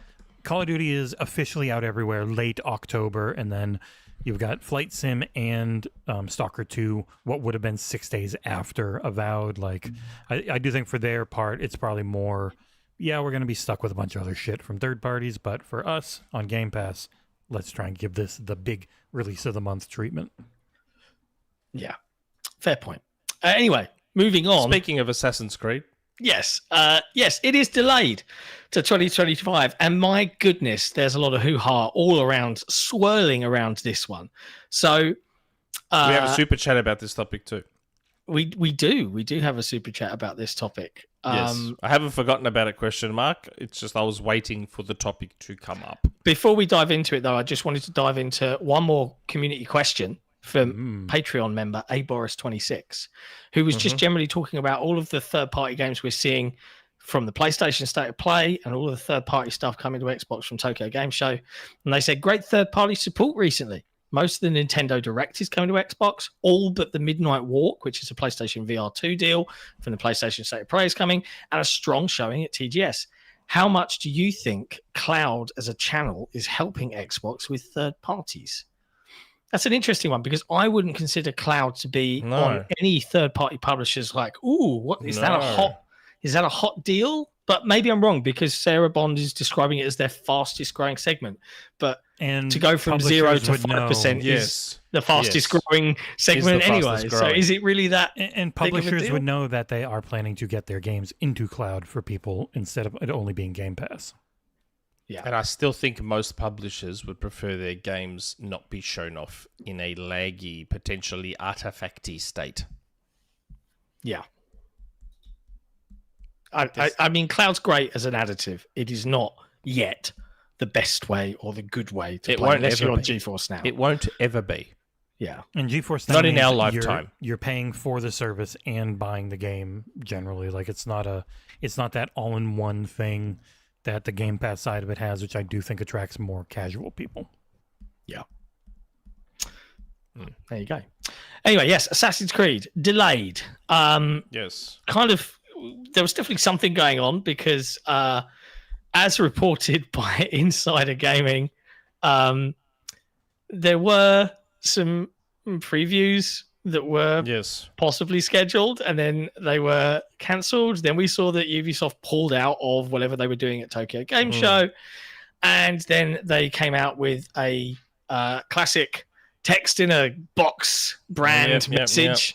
And they said, hey, dear players, Assassin's Creed Shadows is a dream project, bringing the series to feudal Japan with many features developed with our community in mind, such as parkour or renewed stealth brought by new technology, all set in a beautiful and immersive world.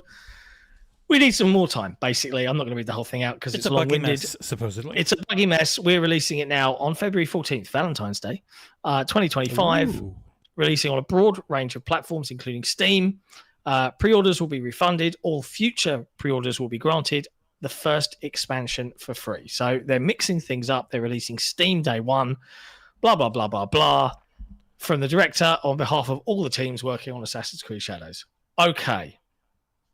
Right. That's the news. Then that cheeky northern bastard, Tom Henderson, got his mitts on some stuffs and he published some things.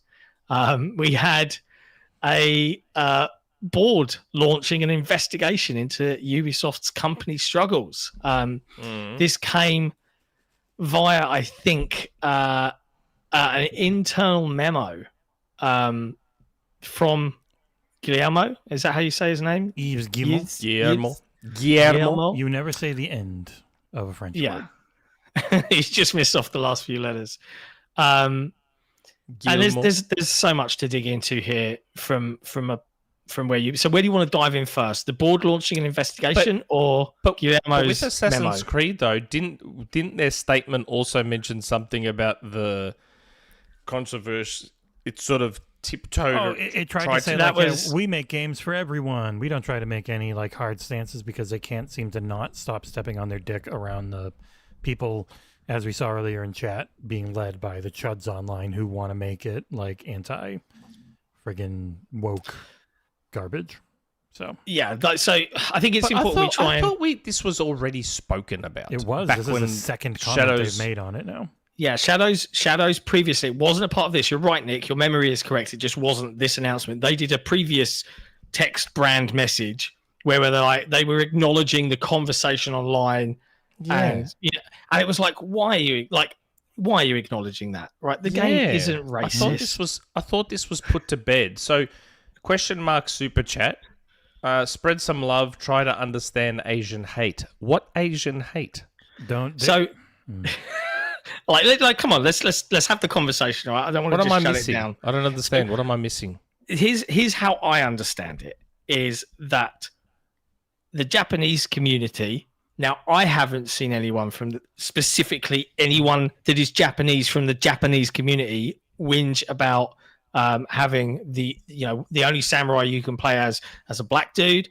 I haven't seen anyone specifically from Japan in the Japanese community specifically whinging about that. Feel free to direct me otherwise, but what it felt like was a lot of online grifters, this is just my take, thought they would leap upon this about representation and how it's just a DE&I thing to focus on this historical character and have this, female ninja or shinobi, and then have the what's his name? I can't remember his name. Yasuke. Thank you. Yeah, as the heavy samurai guy, right?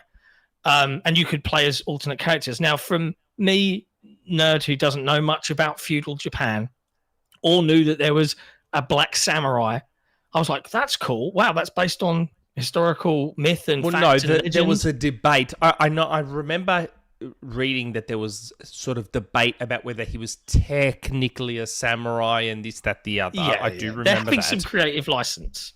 But I think the point we made when this initially came up, when Shadows was revealed, was Assassin's Creed games aren't documentaries.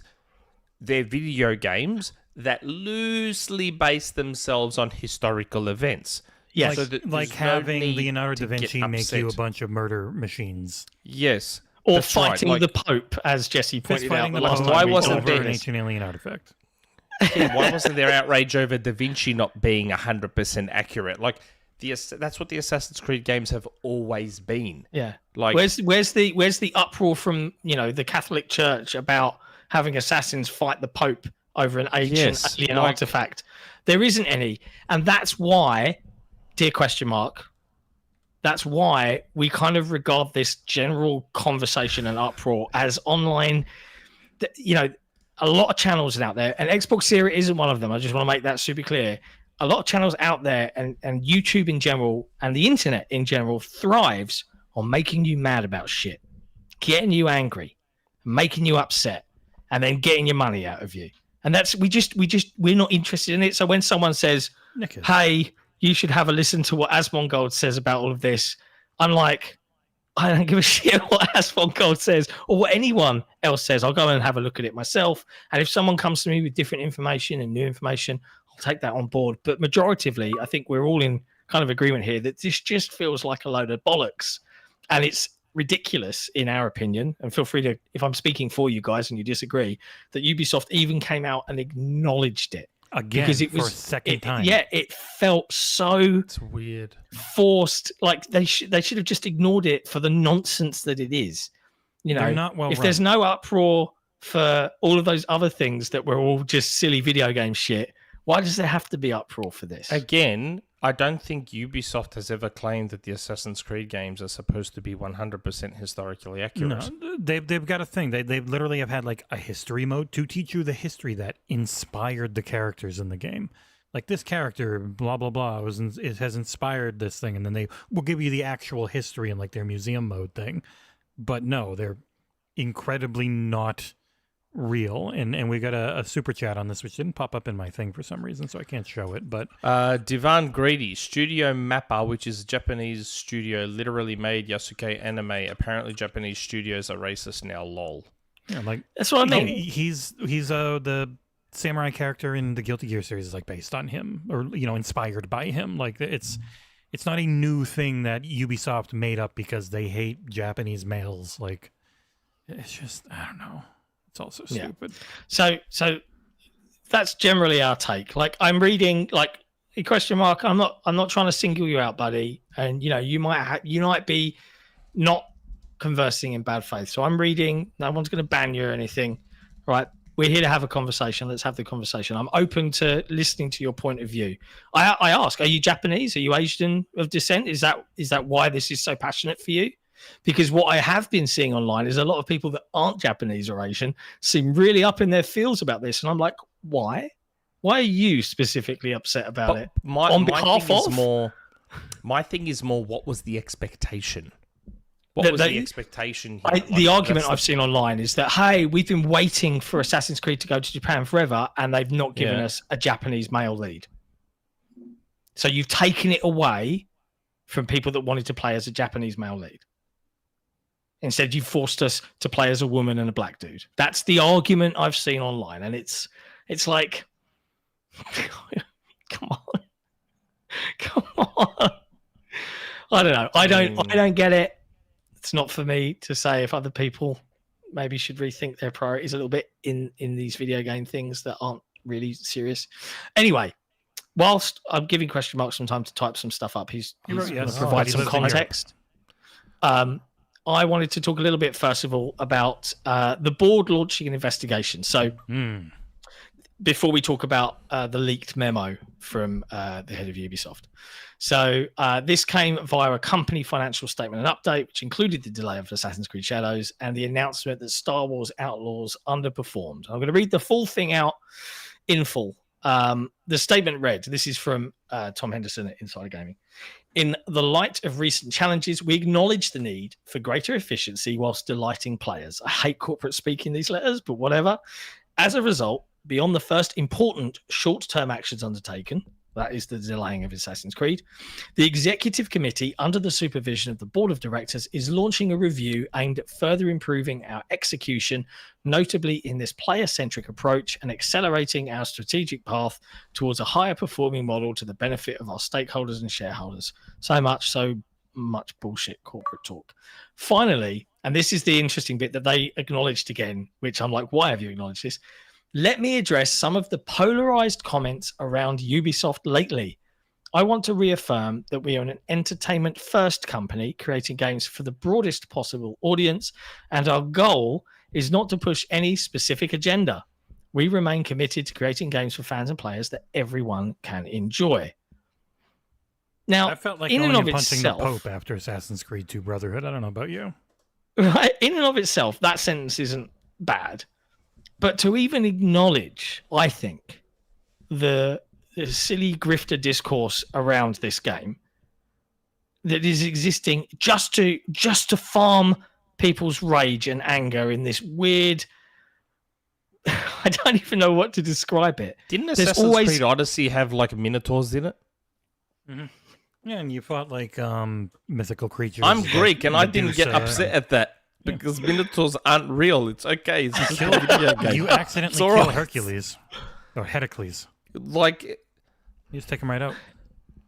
Like, yeah. I'd be a little more accepting. I'd be a little more accepting of outrage in general if there was consistency to the outrage. What do I always say? If you're consistent, then I can't get upset. Like, just fair. Be angry at all of it or be angry at none of it. Don't pick and choose when you get angry about it. Like, I don't... Grand benefactor, Assassin Entertainment. The two biggest samurai games, Ghost of Yōtei and AC Shadows, both controversial for the same reason. If you want to play as a Japanese man, there's a game for you. It's called Ghost of Tsushima. Please stop. Yeah, and you already see it. You already see now the target. Oh, let's also get cross at Ghost of Yōtei because it's got a female lead. Yes, I believe the actress is transgender, or at least non-binary. So she's born female, but she's transgender or non-binary. I can't remember which. I haven't looked into it that much. I don't know. I just but like people are immediately like, "Oh, woke!" And it's forgetting that Ghost of Tsushima was seen as like almost quaint by like it actually was a thing people from Japan looked at because it's not a Japanese developer, and they were like and even like the music was all like Western in Ghost of Yōtei, like a spaghetti Western style, and they're not. I haven't seen anyone mad at it, which I know the Elemental Hero, the Shadow Link Dragon Wolf King keeps saying in chat. It's not people mad. It's just more like looking at somebody doing your country's history when they're not from it. So they're trying their best, but there's still always things that you point at and just go, well, that's not right. Like it's more like a laughing, jokey type. And I haven't seen actual outrage from people in the country, but obviously it's still we only see this tiny little portion online. Like we don't, I don't know. It drives me crazy because the loud minority of very small, angry people online just drives conversations so hard in the dumbest ways in an attempt to feel like they're a part of it. Oh my God, he's wearing that. He has a Guy Fawkes mask as his friggin'. I didn't even realize that. Okay. Never mind. I'm done. It can potentially be representative of I loved V for Vendetta. That's such a good movie. It's people who really think that he was right and he was a hero. Well, he's saying, where was it? I just read it a second ago. Not just over Black Samurai protagonist, yes, okay, but also for issues around historical accuracy and disrespecting Japanese culture. Again, the historical accuracy thing. I'm sorry, the historical accuracy thing you're never going to get from me because none of the games are historically accurate. Not the ones set in Italy, not the ones set in Greece, none of them are. Because it's a video game. It's a game. It's also entertain not you. Out yet. Like, yes, they're video games loosely based around history. Just like any God of War wasn't historically accurate to Greece either. Fun fact. Like, none of these video games are historically accurate. If they claim to be, and they're not, go to town. Go to town. Complain all you want. Let the devs know what needs to be corrected, whatever the case may be. But when they literally tell you we're not supposed to be historically accurate, we're loosely based on. Now, the disrespecting Japanese culture, that I can't speak to. I don't know what would be considered disrespecting. I'm reading your comments, ? And the game's facing massive backlash, not just over the Black Samurai protagonist. I just read that. Yeah, but massive backlash. Massive backlash from this tiny internet bubble that doesn't exist in the real world. All right, if you go out on the street and speak to Joe Bloggs, whose favorite series is Assassin's Creed, he's just like, "Oh, it's delayed till next year. Bummer." Other than that, he doesn't give a shit. Yeah, the actual reason for the delay is like game needs more time, and they just released Star Wars Outlaws, which had a bunch of problems, and they were like, "Oh shit, we can't do that. We better not do that again." Because like Star Wars Outlaws is a really good game, but it had issues at launch that needed to be fixed, and they've got a whole plan for doing that, and that's their focus now. But like Ubisoft as a company is a bit on fire. It has way more to do with that and all this shit, and like then sending out that memo to 20,000 employees, which is why I don't think they'll ever be bought. And you're like, hey, by the way, Assassin's Creed team, we'll just kind of here's a bus for you to go under. And let's call this out. So Tom Henderson in the chat, and we'll read out the statement from and another one from Tom in the chat. Shadow's pre-orders were great. Yeah, it was. Everyone was really like Assassin's Creed fans. It was going to be a big game, right? Enormous. And I think it still will be. Yeah. So this memo came out, which Tom Henderson put out on the internet on Insider Gaming. I'll stick a link in the chat for folks to go click it. You absolutely should give those guys some revenue. Turn your ad block off. Yeah. Turn your ad block off and give them some revenue. But Tom Henderson, just preface this, he said, keep in mind that the memo I'm about to read out was sent to 20,000 employees, essentially throwing the entire Assassin's Creed team under the bus to the entire publisher isn't great for team morale. So this is what was leaked as an internal memo, and it's fairly lengthy, so bear with me. I'll read it out as quick as I can, but I think it's important we just go over it. Dear all, we just issued a press release announcing our revised financial targets for the current fiscal year.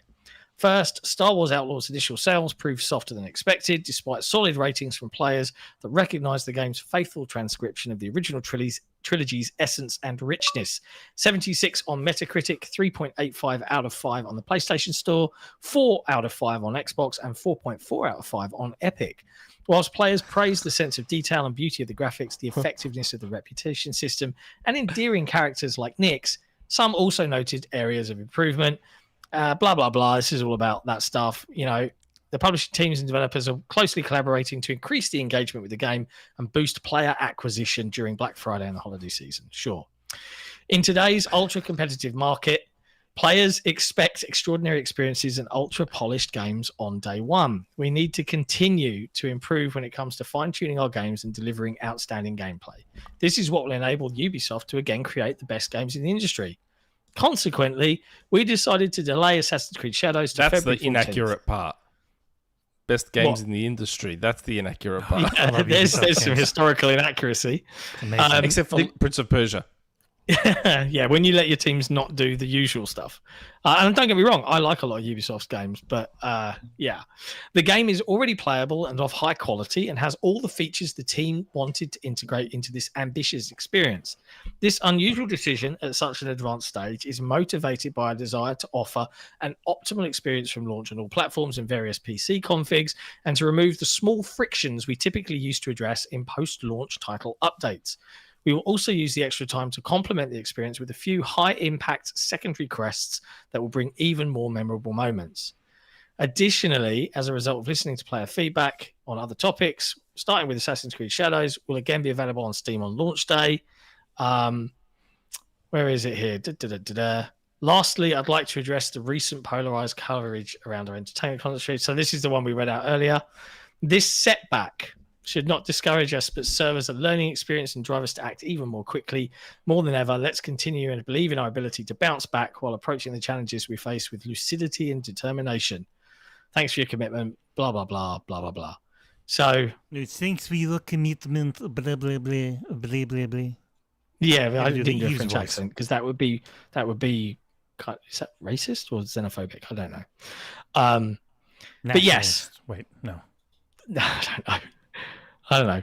Anyway, speaking you of, are English. There's You a, don't there's care a what the super French chat think. on this topic. There's a Go on. super chat on this topic from Jason. This discussion has confirmed one thing for me. Nick is a white guy racist grifter. Like if you agree. And he had I'll to just hit do the a like dash LST for racist because they won't let that through. Probably otherwise. Like Oh, if you dear. agree. Oh, look at all those likes going up as already too. yeah. Hey, It's like, kind of... like the stream, by the way, too. Yeah, do hit that like button. It does help us out.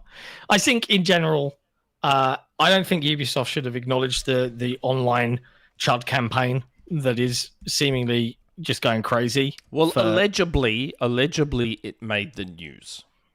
From what question mark is saying. It's made the news in gaming centric circles of people going, "Why is this happening?" Well, I mean, it also might No, make like I local believe news they're at alluding times, to it but, making the news, as in the news. National news. No, I guess in their country, the news. I don't Okay. know. Feel free to drop a link? Question mark. I'd be curious to read that article. But hey, it's just video games, man. Like, it doesn't need to be this serious. And hate shouldn't be a thing that we do in video games. Like, it's ridiculous. Like, why?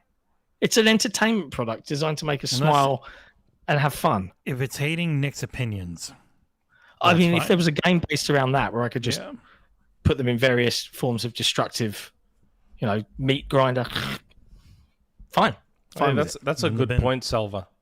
That's a good point, Salva. Maybe this is why Nintendo games are usually set in the Mushroom Kingdom. No one has complained about cultural appropriation or historical accuracy yet. That's a good point. Outside of Mario and his accent. That's a good point. I don't know, man. I know a lot of Italians. I don't think I've ever heard any one of them complain about Mario. You can find some.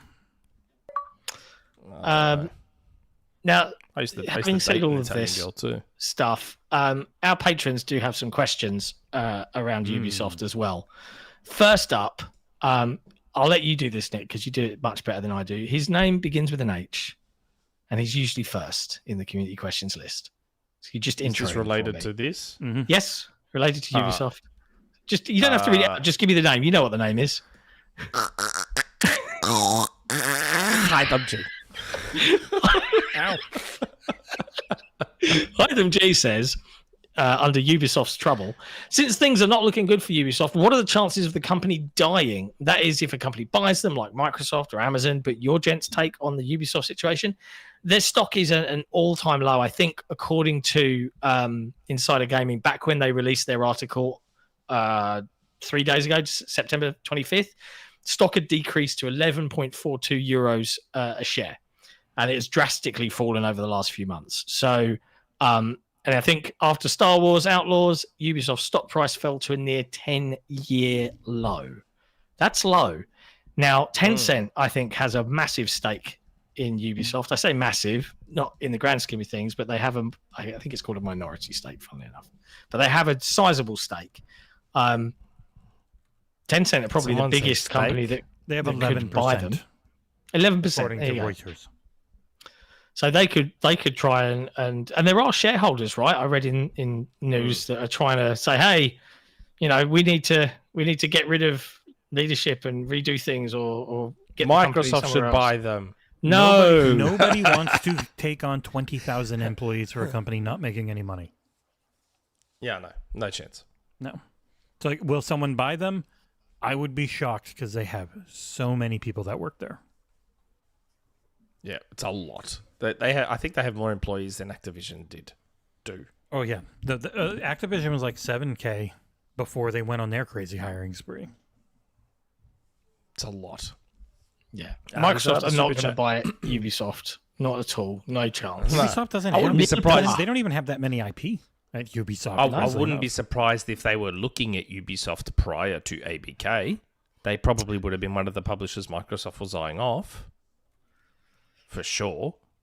I don't know. Even then, from an IP standpoint, Activision was so massive. But name me a bunch of IP that Ubisoft own that are worthwhile. Assassin's Creed. Huh? They've got the license to, but I don't think Clancy, they own yeah. Tom Clancy. Apparently they do own it. Rayman, Prince of Persia, and I'm sure there's a bunch of others, but they're the first 4 big ones that come to mind. Are they anything compared to Call of Rabbids. Duty? I don't think they own. Oh no, they do own Rabbids. Rabbids is theirs, isn't it? I just always look at Rabbids and just think of Minions. You and then think of "Ugh." how big they are and how long they've been around, but so much of what they've done has been licensed stuff. Like they don't have Yeah. a ton of their own. Like even Division. we just reviewed a Ubisoft Oh, that's game. Tom Clancy. But they supposedly they own Tom Clancy video game name. But who knows? But like they just put out a game, but it's Monopoly. Like again, they put out so much licensed stuff that it wouldn't come with them if you owned them. No, I know. I'm just saying I wouldn't be surprised if Microsoft was looking at them at one point. Another super chat from Jason. No one liked that super chat. Like this super chat if you like Nick. Hey, it's got a bunch of likes. Hey, Bunch of simps. Super simps. Hey, It's got 11 out of 204 people, bro. Yeah, but the other one didn't get any. It only got like 2 for the if you hate it. I like the other I got one. 4. I got 4. Anyways, what else is there to say? Ubisoft definitely does appear to be a bit in trouble, but when Assassin's Creed comes out in February, I'm sure it will sell a butt ton and make a load of money. And odds are it will be. I would not be surprised to see it be the best-selling Assassin's Creed because too many people have been wanting to play Ninja Assassin's Creed for the longest time. there are some other questions from our wonderful Patreon members that have some questions around Ubisoft, including Didact, who asks, "Hey peeps, my question is about why Ubisoft games go on sale so quickly after release. I don't They feel do, that don't happens they? that fast with other big publishers. Their games also doesn't. feature a lot of special editions and stuff that I created a habit of waiting for a sale for their top version. I think that's very, very true. Ubisoft games do appear Very quickly. to drop in price very fast comparatively.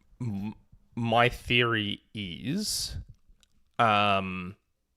that the bulk of sales happen in that first month.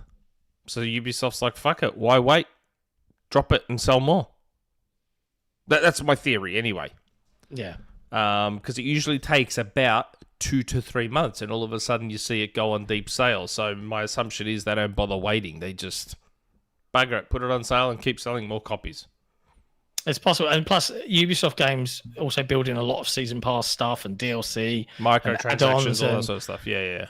And they probably think, hey, even if we've got the game in someone's hands cheaper, they might come onto that bandwagon because they'll think, oh, I've saved $30, so I'll spend $30 kind of thing. Yeah. Like, maybe. But definitely Immortals above all was other good too. above all other Immortals. publishers, Ubisoft drops so fast.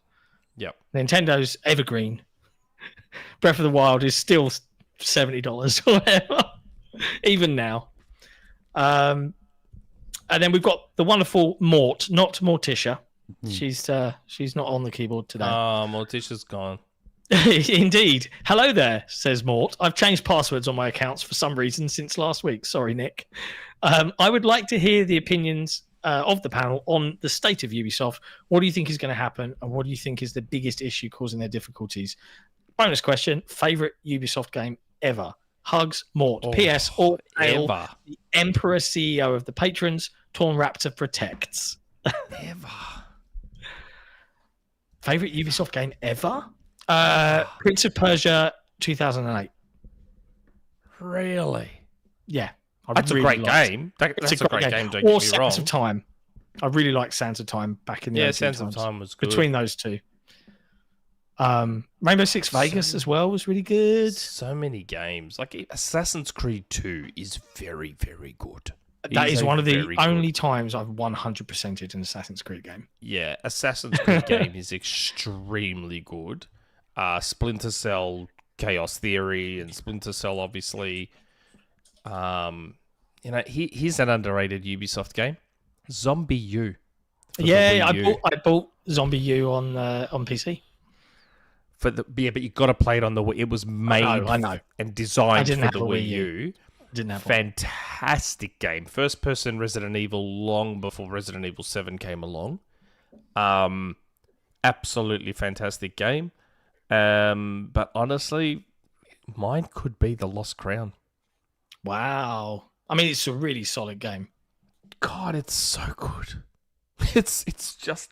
I was playing it the other day with Ursel watching, and I was doing all this amazing platforming stuff, and Ursel's like, wow. I'm like, this game is so fucking amazing. It's just so good. Oh, strong shout out in the chat from James Thomas. Splinter Cell Chaos Theory. I mean, I just said that. I just missed you saying it. ago. What can I say? I'm juggling a lot of things here. I missed you saying I it. literally Splinter Cell just said Theory. Chaos Theory in the original Splinter Cell. Yeah, Chaos Theory is great. Meh series. There are a lot of very good. I mean, even the Rayman Origins games are super good. What one did you just say, Jess? Oh, I said the early Splinter Cell was meh because it was too annoying. I hated having the Just friggin- shooting out every light bulb. and having the levels reset if you got caught a couple times just drove me crazy. Couldn't do it. Fair. But I thought you said missed series, but you said meh yeah, I just series. went meh So- at early Okay. Splinter Cell just because of the frustration over the stealth. But, Haze. Ooh. The Halo killer, Haze. Did Haze come out on 360? Yeah. Think so. It had the yellow. I thought Yeah. Haze was only Cracked. PS3. Oh, was it? Yeah. Was that you? I'm on But I'm on Wikipedia, and it's got Haze for Windows and Xbox 360. I don't think it ever came out. I'm like, what? Huh. I didn't think Haze came out for 360. Did it? I thought it was only No, PS3. It was. I think it was listed, but did not come out for those because it was such a bomb on PS3. It was terrible, awful game. Yeah, maybe it was meant to come out on 360 and didn't, because I definitely don't recall Haze. Yeah, as someone who has played way too many Ubisoft games. Oh, they were cancelled. The 360 Yeah. and Windows versions were cancelled. Okay, so they must have been in the works and got cancelled. Yeah. It's really hard to just pick one because they've covered so many genres. I always like recent better than old. I guess I'm weird in that way. It would be like Immortals, Phoenix Rising, or Division 2 for me. Immortals is good. Yeah. Oh, I Immortals did like is good. Immortals. Yeah. That's great. Deserved a sequel. It was a good game. Yeah. Immortals. I still or need to go back Division and beat 2, depending on my mood. Hey, Division. Yeah. You do like the Division. And what was the other question? What do we think is going to happen with Ubisoft? Do we think that Assassin's Creed will come out, it'll make a bunch of money, and they'll reset a little bit internally and carry on, or do you think they'll end up getting bought out eventually by a bigger Tencent? I assume the core of their problem is their size. 19,000 developers across thousands or hundreds of The studios. core of their problem is their leadership. That too. They have been toxic, but they have been incredibly toxic and having tons of internal issues for decades. But the same remember, leadership. last gen was the whole, sexual harassment stuff going on internally at Ubisoft.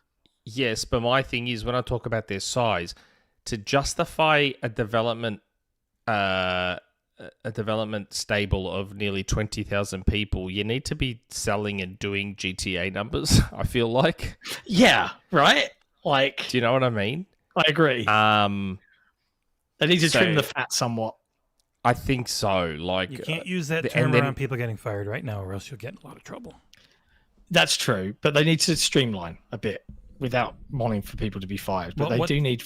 If we're talking generally about Ubisoft surviving, they do need to streamline. One of the major issues they had was they went from focusing on themselves to then jumping into focusing and working on others' IP, and then realizing, oh shit, Disney charges an arm and a leg for this, as we have seen with Spider-Man.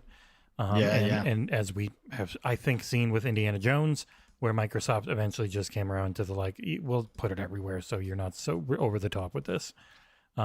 Disney has everyone by the balls with their very big IP if you want to use it, and Ubisoft keeps pivoting, and even though they're putting out good games, they got a rep, and I think games coverage hasn't helped. Where there's a Ubisoft formula. It's like you're just going up a tower. It's like they haven't had towers in forever. Like if you actually play their shit, they don't do that. They just do Fog of War and everything now. Like it's not like Avatar. Avatar got like some middling reviews, but it was I thought it was very, very good. Mm-hmm. Very, very good game. And it was underrated. But it was tied to an enormous IP that probably cost a lot. Cost them a lot. Yeah. So. Yeah. It's a tricky one. Especially Who knows for what idiots My like us. assumption is it's not going to end the best. No, probably not. Sadly. Speaking of sadly, the next story makes me and John very sad. Yeah, this is a bummer of a story. This is a bummer of a story to read. So, developers Don't Nod released two of their recent releases: Jusant, which was a lovely little climbing game that was in Game Pass, and Banisher's Ghosts of New Eden. Didn't make any money. Did not perform well. It was quoted on their financial activity press release. Their Oscar Gilbert, chairman and chief executive officer of Don't Nod, said, "We are obviously disappointed by our recent performance in an extremely competitive and selective market, despite an excellent critical reception." So the reviews for both Jusant and Banisher's Ghosts of New Eden were great, but the games unfortunately did not achieve the commercial results we'd hoped for, resulting in a deterioration in our 2024 half-year results and leading us to consider all possible options regarding our roadmap, which is a shame. And this is gaming's problem. There's too many games. That's when Too we many told that games. to Phil, and Phil's like, "No, there's never too many." It's like, I think for the health of a lot of these companies, there kind of is, because people can't afford the time or the money for everything. Like Banishers is amazing, but it was, I think, $60, and that's a big ask at launch for a lot of people when they don't know this new IP from.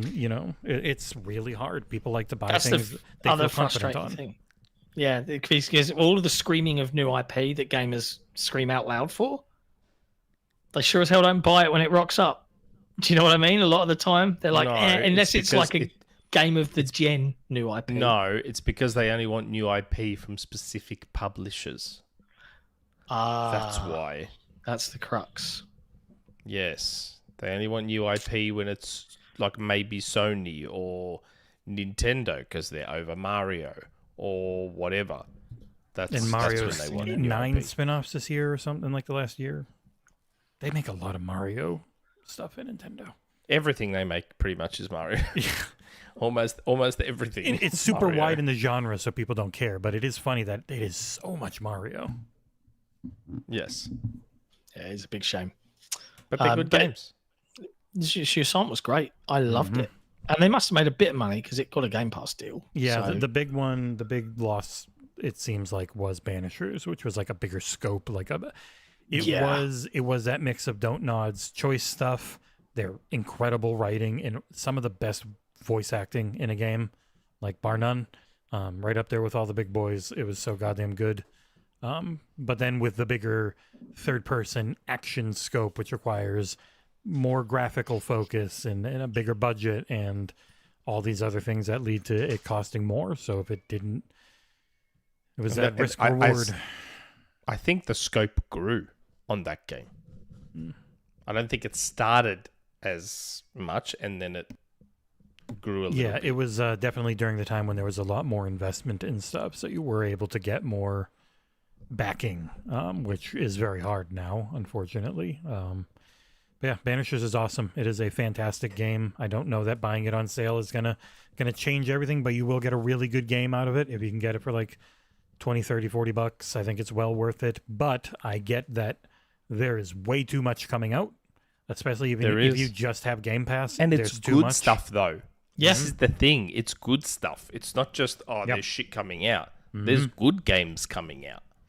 I know a lot of people try to say, last year was better. It's like, well, no matter how you feel personally about things, the actual overall deluge of good games the last 2 years has been impossible to keep up with. If you're in 2024 has been better for me. Same for me, Nick. Like loads of people wax lyrical about 2023. I'm just like, very little. It for me never last stopped. year. Not for me. We're still coming out of the COVID delay, and there's just so much hitting, and it doesn't stop. And then with Microsoft, it just goes crazy next year. And they've had, if you go through and look at what Game Pass has added this year, either day one releases or day one ports that are new for that platform, like it's just, if you just have that service, the average person can't play 90% of it. It's too much good stuff. Yeah. It's amazing. And that's every platform, like all 3 of the major platforms, and especially PC. It's so hard to find a big audience, which is why you see a lot of those. Oh, there's one guy who made this, or a team of 2 or 3 people made it, and it sold like 300,000, and it's life changing. But a game like this sells 300,000, and it's devastating because it's a team of many dozens of people for years. So it's really hard for sure. It is a tricky one. For me specifically, mate, 2024 has been next level for me specifically. I'm with you, bro. Like, I've had a lot of great games this year, and next year also looks to be like really my year as well. Most years when I do my Game of the Year voting, like I don't really struggle to think of what would be like my top 3 or whatever. This year, I've got to really think about what's going to be my Game of the Year. Like there's so much legitimately great stuff this year. Yeah. Tricky. But good times if you play a lot of video games. If you only play 2 or 3 a year, not so good for everybody else that wants you to buy their games. Like this year, we might have a really great COD too. Yeah. I'm looking forward to playing it. Might have a really great COD. It's good times. It's We'll full see. on. Oh, man. Yeah. Next up, 33 Immortals is coming to Game Pass via Game Preview on January 25th in 2025. Cool. I've dabbled with 33 Immortals. Kind of, and they said I could talk about it if memory serves, right? Yeah, and it's. I mean, they've had an alpha test too, and this date just really kind of snuck out there. I didn't see it really. Yeah. It was in like a blog post or just a picture. It wasn't even like an announcement. It was just there. I was like, oh shit, this one's got a date now. Cool. Yeah. I don't know if I love it, but I want to give it more of a chance. I played it very, very briefly for a couple of hours. I couldn't see a way to get 33 or to get specific people I knew that were in the preview as well together. So I'm hoping a lot of that's been refined, because this has been a topic of conversation with our community is, hey, let's have an XboxEra Patreon game night where we've got 33 patrons with the team, and we're all trying to do it together. 30 patrons. Yeah. You got 30. But with it going to game preview, I'll worry about that in a couple of years, depending on how long it's in there. Yeah. That is always the thing. We'll try and cover it and maybe have an idea, give you a rough thing. But when it is game preview, the moment the preview is done, I haven't touched Hades. I haven't touched anything.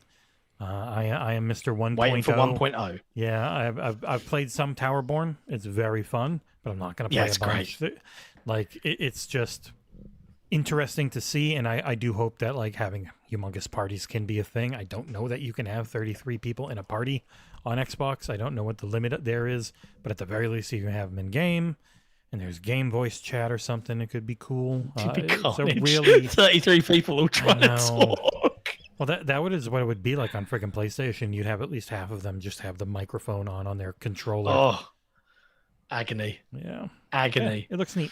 God. But good luck to him, but this again is I feel like we're talking about games just kind of disappearing into the ether. And I feel like sometimes this is just going to happen. For as much as a great idea, it has to be at the right time, at the right moment, capture the right amount of zeitgeist in the world. And some games just won't do it. And it sucks. I'm not saying that's going to happen to 33 Immortals, but it'll find its niche. But how long it can stay alive for a massively needs 33 people to play kind of game, How long does that last in this world of everything's new every 2 weeks, and the internet and the news cycle quickly moves on to the next thing and the next thing and the next thing? It's really hard. I can't imagine it. I do think games like that, and if Microsoft do release a handheld, obviously, smaller stuff like this is where it could make a big difference. When I interviewed the Towerborn devs as an example, they said, "Oh, it's great on a handheld. It was made for a handheld," I think is a direct quote. And I'm like, "Was it now?" That's it. You got to wonder if games like that, because I've found with my ROG Ally X now is I play smaller titles more often that I would normally not play on the big screen, because I've got a handheld, and that's where it's good. Do you know what I mean? Does that make sense? No. Nope. I'm an idiot. Okay. But I did use that sneakily to segue into a Patreon question from Enigma57 around the Xbox handheld, who asks, with Microsoft possibly foraying back into handhelds, how confident are you guys that it'll have real success? Even though Steam is now mass market, the Steam Deck is still a niche product. I don't feel Microsoft has the name to really push it to mass market. Steam's getting close to mass market. It's already over 5 million. That's pretty mass market. Is the Xbox brand big enough to push an Xbox handheld into mass market? I would say yes. Yes. Absolutely. Yes, of course it is. If it's the Series S replacement, it's immediately something that can sell, I don't know what, 15 million or whatever the Series S might be at, if it's half. How successful it is, I don't know, because I think they're coming too late, personally. So I don't know how successful it'll be. I think this thing needed to release probably 2 years ago. No. Maybe a year ago. The handheld market's only really taking off now, and this is a very different entry in it, because all of them are PCs. Even the Steam Deck is still trying to work on a PC. And the average person who just wants a console experience, it would be the only one. The Steam Deck's not a console. It's closer to it, but you're still always dealing with PC issues on it. No, I know. I think that's the rub. What's the phrase? You have to be first, better, or best? I think Microsoft are obviously trying to be best handheld on the market. We'll see. The most Switch 2 is coming. It would be by default the easiest experience outside of the Switch, which would be similar ease. If it is a straight up Series S portable, then yes, I still think it can be successful, even coming this late to the game. Yeah, I think it can be successful. If it's this weird not quite a PC, not quite an Xbox, but sort of, and Calling you Knock from now on. Drew Bilver said, way too late. Knock's right. Knock's right. Yeah, I am right. Knox. I just think they should have struck while the iron was hot. They couldn't. There's no hardware that could actually do a Series S portable for more than 15, 20 minutes right now, unless you want an enormous battery that can't go on an airplane. Yeah. I don't know. Tricky one. I think they'll do it. I think don't they'll know. pull it off. But it depends on what they launch with, how they market it, how they message it, especially if it's It's this not just hybrid that. device. We don't know what the Switch 2 is going to be yet. No. 450. No, as in what it's going to be, how Capabilities. powerful it's going to be, price, everything. It will Everything. be weak. It will be a lot stronger than the Switch, but it'll be weaker than an Xbox One or PlayStation 4. Yeah, but here's the thing, though. If the Switch 2 is powerful enough to still get most third-party games and run them well, Oh, run them well, Xbox no. is in a bit of trouble. But it'll have them. It won't run them well. Xbox is in a bit of trouble. That's what I mean about too late. We'll find out. It's going to be an exciting ride, whatever the case may be. Lastly, in the news, do we need to cover? Yes, we can 'cause it's a cover funny this video. one. It's very silly. This is coming from Jordan Miller at Video Games Chronicle. Bethesda took down Thatcher's tech-based Doom mod for disobeying a ZeniMax employee. So the nutshell here is someone modded Doom to be based on real-life politics, with the target being to go back and kill Margaret Thatcher, who has risen from the dead, and the player has to descend into the 10th circle of hell to kill her again. So it got pulled because of its inclusion of real-world politics, and then they re-released it, but it got pulled again for deliberately disobeying a ZeniMax employer because it didn't really remove all the real-world politics, it just kind of Vaselined them over so they weren't as obvious, but they were still there. It's a big So deal. It's just because it says you disobeyed us, so we've removed it. It's a headline-grabbing statement, isn't it? Get the negativity and the vitriol, get them right in the kidneys with it. Look, there's Cyber Thatcher Mark II on the screen for you guys in about 15 or 20 seconds. It's great. It's a really it's a really stupid mod, but it is that very much that thing of it's just a blanket thing to try and keep like really bad political mods and stuff off of there. Like That's so funny. yeah, because for every funny one you get, you're gonna get one that is legitimately awful and toxic, and so they just have the blanket nothing as their policy. That is very silly. Sorry, Cyber Thatcher. Yeah. There's the hands from Streets of Rage as well. Lol. funny. But that is pretty much all the news. There's a couple of messages here from the Patreon community that ask a couple of things, and then we can just dive straight into name a game, I guess. But we have a community question from Skedaddle, who says, can we have everyone express their disappointment in me for failing my community challenge to play Alien Isolation? Nick, take a guess at how many hours John played of Alien Isolation before giving up. Wouldn't this Jixie, be part remind the of people of community how much questions? John hates the patrons. Huh? Wouldn't this be part of community questions? This There's is community two. questions. There's two, bro. Yeah, That's this is it. And then community it's questions all the questions have been done. as part of How the news. streamlined. Yep. Oh, okay. At 1:15 in the morning. This is more like it. We have missed the yeah. question. Have a guess, Nick. How many hours of Alien Isolation did I play before I gave up? Less than one. That was No, about I played two. like 2.5, something like that. Yeah, it was then I two, did right? give Oh, up. okay. Yeah. The alien turned up. It killed me. I was like, oh, I hate this game. He literally quit the moment the alien showed up. Like that was when he went Yeah. away. Yeah. Yeah. Because the game starts with you going around and then he saw the alien and then he quit. Yeah, I'm gonna that's play right. it. I'm gonna play it on the charity stream, and I will not play Fortnite. So I never even attempted my community challenge. You can Nope. Skedaddle has said, should we give John a second chance? And what do we think he should play instead? How do I feel about playing the game Soma? Now, I actually own Soma on Steam. It's not as scary as Alien Isolation. I think you'd enjoy the story, even if you don't complete the game, but manage to reach the infirmary and get your thoughts from there. What Yeah? about Dead Space? me We need a jump. He gets very jump scared, and Dead Space. I don't like the jumps. More, yeah. We need jump scares to really hurt him. Yeah.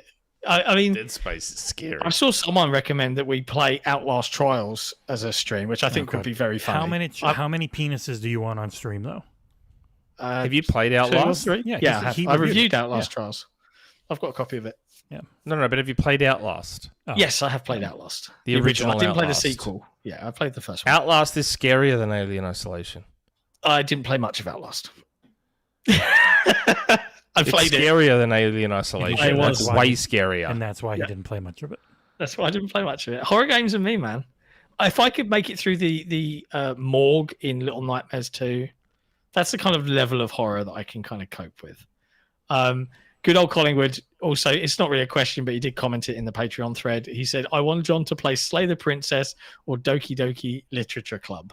You can only play Doki Doki if you don't know anything about it. Don't let anybody write anything about it. I have no idea what it is. Yeah, and Slay the Princess is going to be reviewed as long as we make the cut by Chinggis. Yeah, he asked. So yeah, we will have coverage of that at least. The last question from Jazail, who I think is a new patron. Yes, no, apparently. I thought he's been there a while. Or no, did he just sign up? Oh, no, you're right. He signed up. He had been a YouTube member, and he swapped over. He swapped over. Appreciate you, because it's better for us financially. I want to thank Sick again for helping me before Gamescom. FedEx lost my original Xbox book, and he made sure I got a replacement. Looking forward to console wars, and I changed from the YouTube member to Patreon like I promised. You all are great, so keep it up. Thanks, Jazail. Appreciate you, bro. Thank you. Get a super chat. Oh, I'm definitely up for that. Ass4ssin Entertainment super chat from Grand Benefactor. Okay, John. How about community night Among Us? Yeah, mate. Let's do it. I've never played Among Us. Have you never? You'd like it. I think it's really fun. I don't think I would. I watched footage. My kids play it, and I watch it, and I'm like, I don't even know what the hell's going on. Everyone gets. Yeah. Go on. You explain. Depending on how many people you have, there's either 1 or 2 killers, and they are trying to kill everyone. But at any point, you can call it's a big co-op game. Say there's 8 people. Meeting. 2 are killers, 6 are regulars. The killers have to try and kill the other people, but anyone can call a meeting at any time if they know someone's a killer. But then you're trying to talk back and forth saying, oh, no, he's actually the killer, not me, because the killer can call a meeting too, I think. And so you're trying to convince people it's not you while you're killing everyone, or figure out who is killing everyone. Yeah. So, now, the thing with that is you wouldn't be able to actually stream it, because you would know who the killer is. Like you'd see it on the stream. So I'd be definitely up for it, though, for a laugh. I think it would be brilliant. Yeah, my kids for a while there were really into Among Us. Yeah, so like the big thing was it was just honor. You had to have honor. You had to trust the people you were playing with when they were streamers playing it. And you were instantly banned. And chat became emote-only mode, so you couldn't just say who it was in someone's chat. Yeah. But I think their account system is a bit shit. I know they attempted an account system thing, and to this day, it's still not 100%. Like my daughter was trying to have her account be on Switch and iPad, and it's just not. Yeah, I had to approve a bunch of different stuff for Jacob to be able to get online and actually join games. Yeah, it was weird. Really fussy. It's terrible the way they've set it up. It's so bad. Yeah, but very popular. It seems. Yeah. I think that developer is it that developer? Yeah, they were on stage and they're starting up a publishing arm. Yeah, but Pononcle, the guys who do Vampire Survivors, they've set up a publisher as well. So good for them, making money off these little games. Local Thunk will probably be able to do it with all the money he's making now. Yeah, bad. Tell me. Hey, bro, you looking for a card game to turn into a video game? Yeah, let's get Local Thunk to make console wars. Need about 50 million if then ends, but still. Yeah, brilliant code. All right. Well, I guess it is the time of the show where we thank our wonderful patrons for all of their community questions. But we've got one last gift to give out, because every week we play a game show. And this week we're playing Name a Game.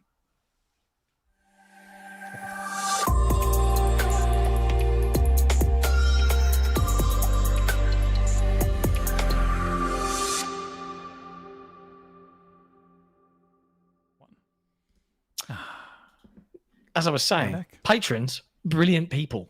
Wonderful. We've got a new CEO. We've got grand benefactors. We've got executive producers. But the army of patrons that serves us so well and looks after us and makes all of this possible, we can't be more grateful, right, Nick? Yes, we are You sure? extremely grateful. Yeah, I'm sorry. I just opened up Discord now, so I'm reading all these messages that I got in Discord. Oh, right. Yes, we're very appreciative of our patrons, especially when patrons join new, like Jazail, who was just a member and now is a He's patron. That's great. It's good to know that what we do is good enough to make you want to commit to that level. Yeah, It's great. it's nice. Feels good. But as an addition to patrons being able to do community questions like that, so that's either via joining our forums, forum.xboxera.com, and you can post in the Patreon lounge, which It's you a have good exclusive forum. access to, via a Google form or in the thread. Or you can also do it via Google form on our Discord channel, again, in the super secret Cool Kids Club, the Patreon lounge. But out of all the cool benefits and merch and stuff we do as a part of our Patreon, which if you want to check it out, head to patreon.com/XboxEra. We also have little fun game shows like this where we play for our members to try and win them a code. Now, pleasingly, I am absolutely kicking Nick's arse this year. Gonna cock up a nice big expensive game I want come Christmas. Oh boy. right. How many weeks is it until you can't win? That's what I want to know. Like, have I got time? Am I way ahead now? Do you have to win every week for you to possibly be in the I'd league? have to win. I'd have to win the vast majority of the remaining weeks. No Yeah, pressure. John, I think you might have missed one community question. I know my brother Did typed I? one. Yeah, did you ever do his? Yeah, we did it earlier. No, we Did didn't. we? Maybe we No, didn't. we didn't do just. Then Trav can end the show. We'll jump on Yeah, Trav's that'll right be at the we end. will. Because he messaged me, he's like, hey, did you do them all? I was like, I know you I wrote thought one. I I think did. you missed it. Good old Collingwood. What about the super chat? What about the community question I put in the Google Forms? That's what Well, you put all the Google form ones in, so I read didn't. those. No, Jesse I did. didn't. I only That was grabbed. about I only Nick. grabbed stuff on the forum. Let me double check. I thought we did a good old Collingwood one. Well, we did. That He was- put a comment. He put a comment. In the forum, I don't see where the Google form is. I can't see them. No, somehow it's not there. What the heck, John? Or we didn't go You over know it. what? I screen capped Trav's right when I was talking to you about it, and I must have just not pasted it in. Because Yeah, it was a there random one. We will get good old Collingwood and Travis right after this game. There we go. So we missed one each. But right now we're playing for Nick. You're playing for. I am playing for Chris Brond. I don't know how to pronounce that. And John is playing for Dreadful Sean. Cool. Jesse, what's the topic this week? Games published by Capcom. Oh God. I know. I'm in it trouble. Gives me a lot to choose from. Oh boy, I'm in trouble. I got to make sure I put this first one in. I'm going to have to DM it to you because I can't put it in private chat because I don't. Oh, maybe I can. It's just going to come over my face on this friggin' thing like a. It's going to come over your It's face. gonna, We're such children. All over What it. is it you can't face? It's going to come all over your Here's face. number one. It is Almost Boiled Leaves, Stronghold, fifth letter, duo. Sorry. Oh, it's in private chat. Okay. Almost boiled leaves. Stronghold, fifth letter, duo. It is one thing with no spaces. One thing. Not really a word. One word. Nope, not a word. What else could it be in English?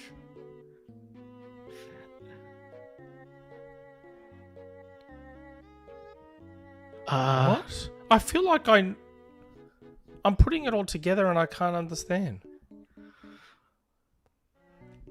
A very famous Capcom arcade game. Man. So not on consoles, like arcade. It's come to consoles eventually, but it was an arcade game. It's known as an arcade game. It was the era of the arcade port to home. It really... Yeah. This barely works, but it does.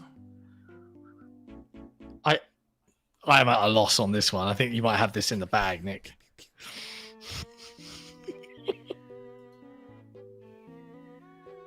I don't know.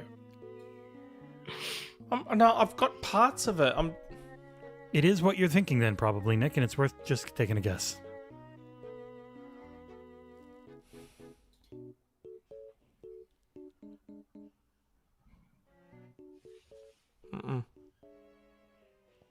Come on, put me out of my misery here, bro. I don't. Yeah, just buzz us out. I don't know. Shmup. You're not going to take a guess? Take a guess? I don't know. No, because I'm going Starting to the give timer. it to you then. So I'd rather neither of us gets it. This Oh, wow. is a vertical scrolling shoot 'em up. And the timer's up.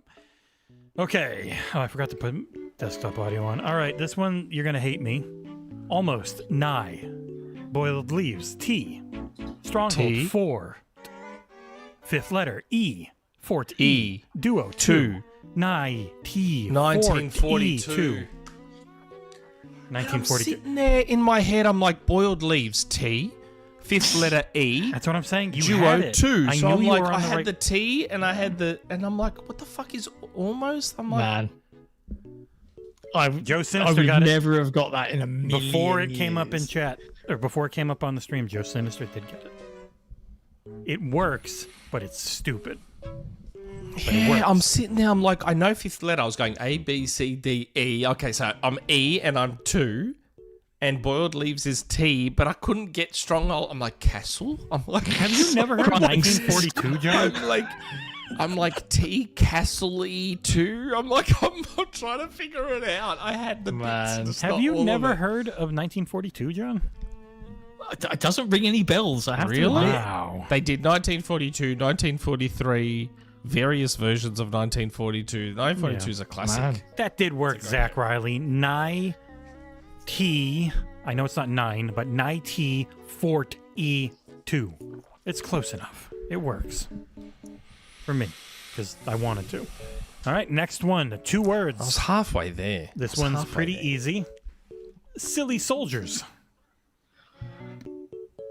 Capcom has done a lot of licensed games. Silly soldiers. Silly soldiers. Oh. Oh, no. You're so gonna get this more than me. Like, Silly I'm not the soldiers. big Capcom guy. This is not a Capcom IP. I have no idea. Yeah. Giving it all the big end that I'm gonna kick your ass this year, and this is your time, Nick. Disney IP. Disney? Yep. Disney? Based on And an Capcom did it. based on a TV show in the 90s. I'm thinking Disney. Aladdin? Capcom did Aladdin on Super Nintendo, but that's not Silly Soldiers. Well, it wasn't a long show, but it's about an old character. There's a whole. It's been around forever. What the fuck? I have no idea. I have zero idea of what this is. Is this Starting the really timer. old? 8. Is this like super 7, old? 6, 5, 4, 3, 2, 1. Goof Troop. Yeah, never heard of it. You've in my never heard life. of Goof Troop? I've heard of Goof Troop, but I didn't know that Capcom did Goof Troop. Yep. Wow, They I'm published losing it. this week, boys and girls. Jesus. What do you mean? I'm not getting them either. I know, like what the hell? You know, at least you've heard Good of old them. Collingwood got it. I've Dark heard Travesty of Goof got it. Troops. Cisco Road I just got didn't it. know the only Disney things I knew Capcom did were Rescue Rangers. I think they did Rescue Rangers and Aladdin. So I it's remember also, it's those. also Capcom published. It's not always Capcom developed because they also there's going to be one where I put Japan because they only published this game in Japan. All right, next one. Jesus. I know chat's getting them, so I don't feel bad. Next one is 2 words. Those words are dominance concretion. Why did I drop it? Hold on. There it is. Oh, it did go in there. Never mind. Dominance. Dominance concretion. concretion. Dominance concretion. Nick, sick. Power Stone? I knew it. I was going to Correct. do that too. I was going to do Power Stone as well. I was like, please be I Power was Stone. just about to buzz in for Power Stone. Oh, Well done. thank you. We finally fucking got one. All right, I'm not upset at all. The next one just happens to be a single solo word. That word Okay. is marcher. Sick. Strider. Correct. Fuck yes. Marcher. Come on. Yeah. I've still got it. Still got it, All baby. right. It's dangerous when John's not super tired. All right, next one is there's going to be a lot of shit in your chat, but it is 2 words. To try and get to those 2 words, you have think of the person you see in the mirror. Oh, fuck off. Sick. Piss off. I haven't buzzed. It didn't reset for me. Oh, Oh. You've buzzed Nick Fucking- on I my missed thing. when it It Thank was hasn't you. clear. reset. All right, think of space. Remember me. Correct. All right, double click it hell. 3 times to clear buzzer this time. All right, congratulations. 2-1. Ooh. Could come back. It would be sad if he did, because it's fun seeing Nick sad.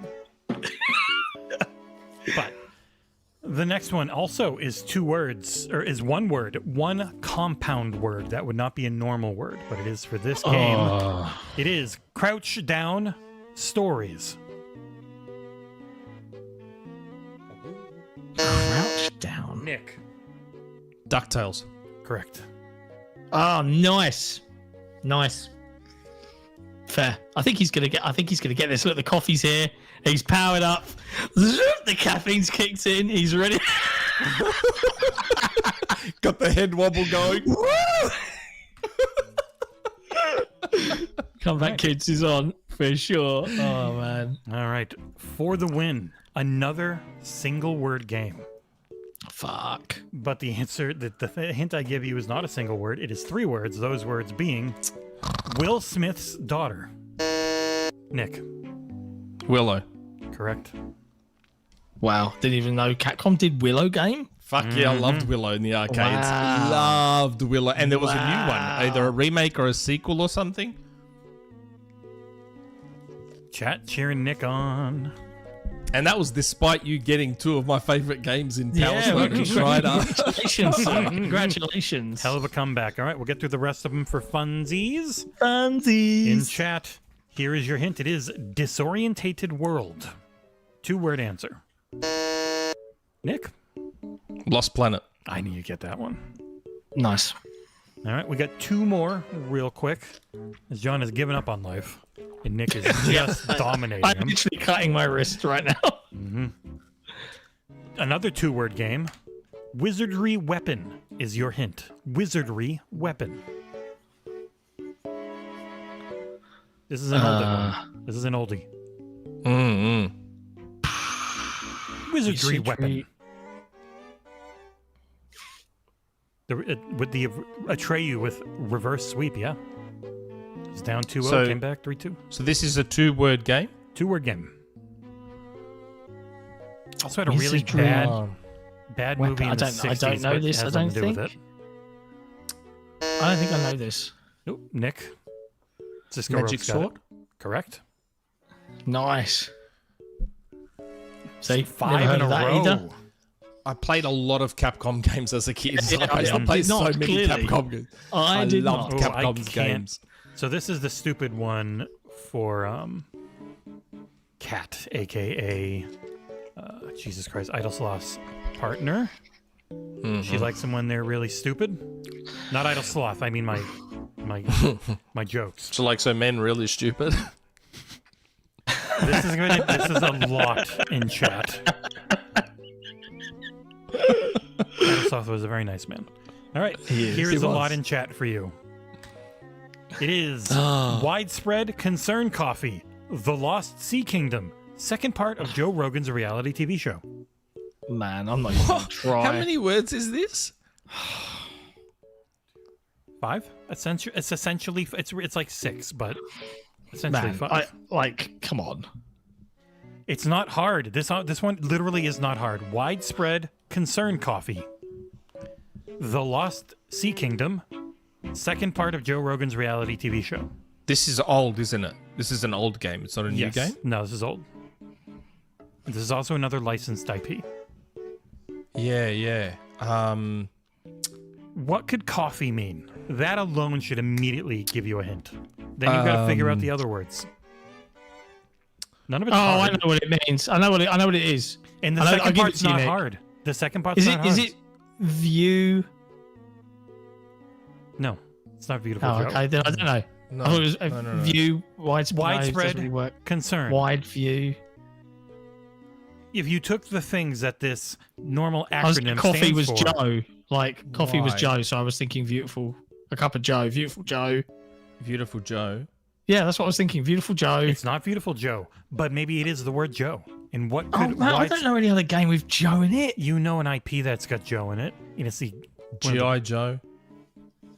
widespread concern, a general issue.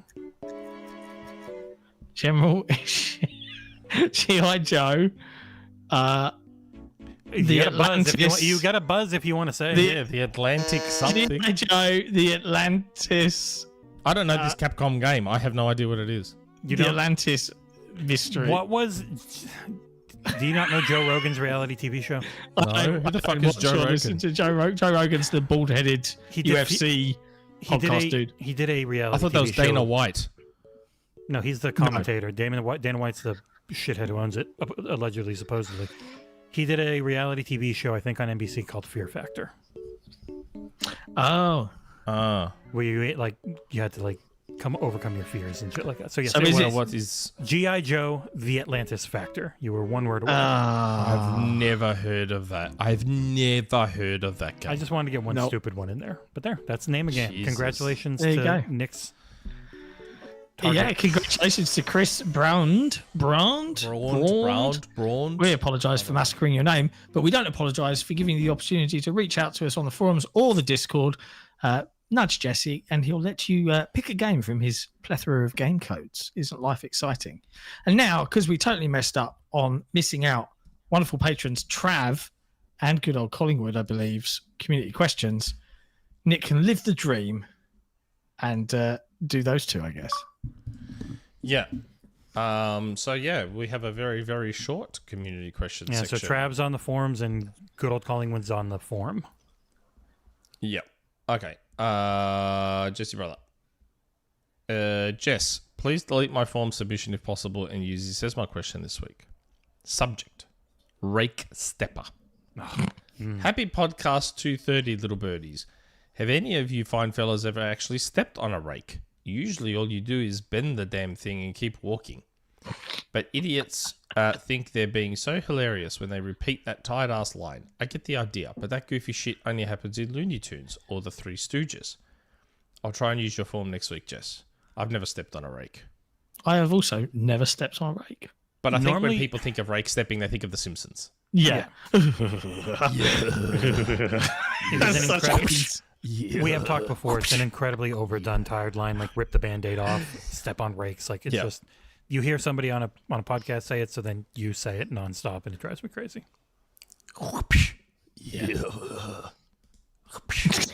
Most of the time, if Classic you step Simpsons, man. on good. a rake, you just really hurt your foot because you hit a hard metal rake, or you bend it because it's cheap plastic. That's what normally happens. Yep. Good old Collingwood. I think I've got the right question. So the way the form replies, You can set it to individual. Yeah, you can set it to individual and just get all your stuff in one thing. Otherwise, he will be second from the bottom. But if you click individual, where's the individual doesn't even work properly. Oh, there it is. Okay, 1, 2. Okay, yep. So if I go number 6. 6, yes. Okay. Good old Collingwood. I'm going to use the form because it was asked. In the biggest news piece this week, Shirley Curry, the Skyrim granny, is retiring from gameplay videos. She is a sprightly 88. Who is the oldest person in your clan still playing video games? Me. No, pre-drag. Yeah. Oh yeah, that's true. Pre-drag. Yeah, I guess so. Yeah. I have to give it to my dad. He still plays Elite You Dangerous. give it to your dad? Oh, you are British. I've got to give it to my dad.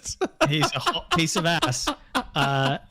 He still plays Elite Dangerous. First Jesse 70. has people coming on his face, and then John's I'm giving it to my his dad. dad. Yeah, we're an open podcast. We're progressive. We're very, very liberal here. Trying to be the opposite of where some other people are I'm going. just still all about big boobies. Yeah. No, he still plays Elite Dangerous, and I pinged him because he introduced me to Mechwarrior when I was a pinged kid. him, did you? Yeah, you can't turn that one. I pinged him like this. And he went, don't do that. No, I didn't really. But he's interested in Mechwarrior 5 clans now. He's like, oh, single player. I'm like, yeah. He's like, oh, okay, I'll check it out. So he still games. He's 70. Poor John's dad. Lol. Yeah. He's my dad, when he used to play Elite with me and my mates, the your mum jokes would come out, and he would literally say to me in the party with all of my buddies, "Hey John, fucked your mum." Like, son of a bitch. That's what my dad like. Yeah, my dad is like, he's a funny guy. That's like when I've been called a motherfucker. It's like, yeah, I am. It's like, well, yeah, technically I am. Yeah, I suppose. All of us. Yes, that's right. Sure. That's the joke I was going for. You pegged your dad with a ping. Peg. Yeah, you know. You two are just pervs. Right. Yeah. If you have to explain the joke, I mean, you got it. it doesn't work. You No, absolutely. in terms of in real life, not online, I am the oldest gamer I know. My dad, I tried to get my dad into video games for the longest time. Didn't work. He had a very brief affair with Guitar Hero. Very, very brief. Like everyone did. Everyone loved Guitar Hero for a short time when it came out. Even my mum tried out Guitar Hero. They thought it was fantastic. And Dance Central. My mum didn't mind Dance Central. She played that a The little bit Wii too. was also a very much you can get old people into this era. Like, Yes. Yeah. I'm going to bowl. But that's like that doesn't make them gamers. They play that one off and then that's it. They like in terms of still being into and regularly playing video games, I am the oldest person in real life that I know. Yeah, I think to myself, man, like I feel like our kids are really lucky from that perspective. Like I wish my dad was as into games as I am. Like I wish. Like Yeah. I look at my son. My son is about to turn 9, and he's like, you know, Baba, let's play duos in Fortnite. Like I didn't have that growing up. I wish I had that. I had that to a degree, but it was all single player stuff back then. You know? Nah, I played But- Rocket League with my son, Fortnite with my son. That's My dad, who is he is 70, he went up in the loft and he's found our old BBC Micro, which is like my first foray into gaming. And he looked it up on eBay. They sell for like 500 quid. But it's up there. It's up there, monitor, and it's got all of a box of games. So I'm like, please dig that out. I've got to dig that out and plug it in, man. Like I need to relive it. So I'm I gonna was see if double I can checking get it because I set didn't up. trust myself and John, especially John. Did we answer Didact's question about Ubisoft Yes. and why they go on sale so Yeah, early? yeah. I just completely we did. forgot about that one. Yeah, I only missed Trav's because I was copying it when we were discussing it, and I think you missed Collingwood. so Yeah, that was there weren't a it. So- billion, but it was still a handful this week. It was like But 13, I think 14. overall it's very smooth. Yeah, now. I like that quite a much bit. prefer the flow, And I also hope it- you guys do too. it works better when it's a question about a news topic because we are talking about it, so we can then like really answer you instead of saying, "Oh, we already talked about that." Yeah, I hate doing that in community questions. We talked about it in the end of the show. Go listen. You know, like it's a rubbish cop out, so it feels a lot smoother. Yeah, if we wanted to get into cocaine, Travis and I could have hung out with our dad more. Oof. But hey, that's it. It's the end of the show, and it's not even 2 a.m. I fucking love it. Delighted. oh yeah, says wow, I. less than 3 hours. I am Just slightly. all for it. It's beautiful. It's a beautiful thing. We're gonna have For next week for Aussies, how's that gonna? Because daylight savings kicks in next week for me. Yeah. So I want to say my 8 a.m. will now be your 10 or possibly even 9. p.m., John? I'd have to check and do some time zone checking, but we'll figure it out. And we'll let everybody know. for The the show US will and the most likely UK be 5 p.m. US, 10 p.m. UK. Yeah, I think the show will be at least an hour earlier for the US and the For UK like a from month. next week. And for Aussies, it'll be the same time, 8 a.m., except for Queenslanders, because Queenslanders Or don't since do you daylight are- savings. Well, you're falling back. So if we go an hour earlier, then yeah, it's 5 p.m. No, we're losing sleep. Oh, you're we're- you're springing ahead. Yeah. We're springing ahead. That's why Mm. 8 a.m. will now be earlier for you guys, because we're getting to 8 a.m. faster.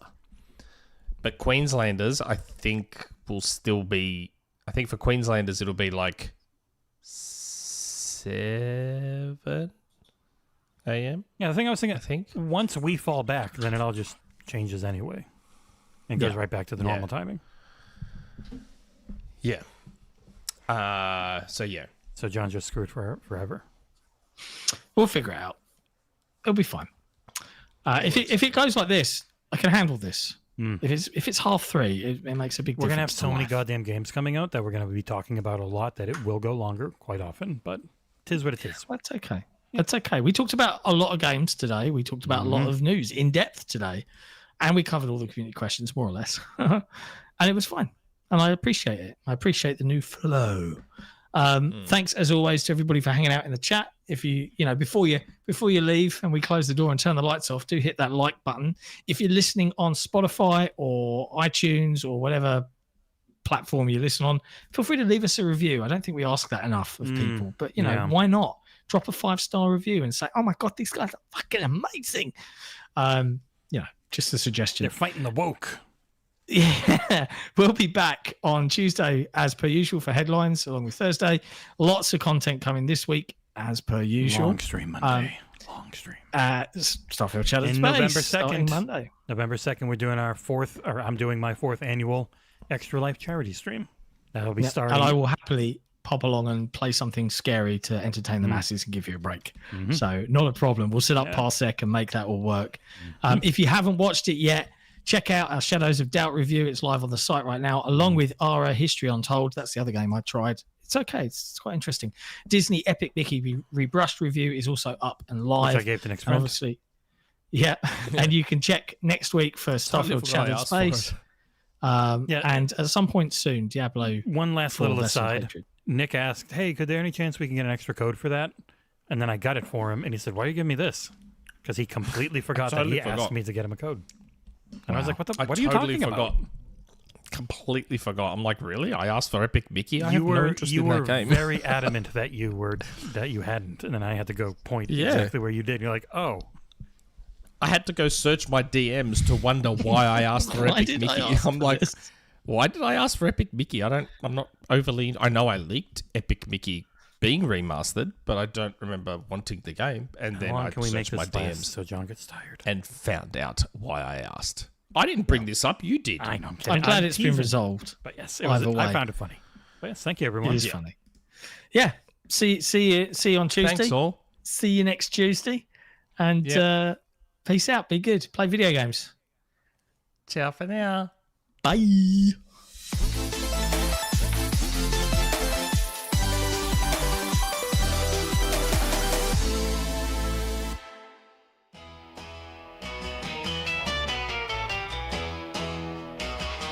Pixel warriors are grinding late shift, sky so gray.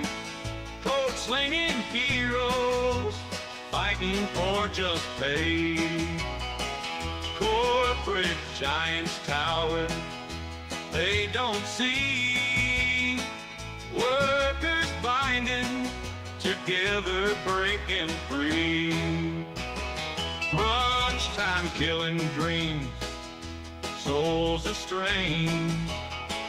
Together we rise, refuse to be chained. Whispers turn to roar, we're setting free. The digital frontier belongs to you and me. Union power standing tall, breaking chains, no more fall. Gang spin the wheel. No more silence, this is real. In the glow of screens, our spirit flares high. Shoulders locking, hearts pounding, battles cry. No more shadows, no more lies. Uniting forces, destiny uprise. Insulated dreams we share and build. United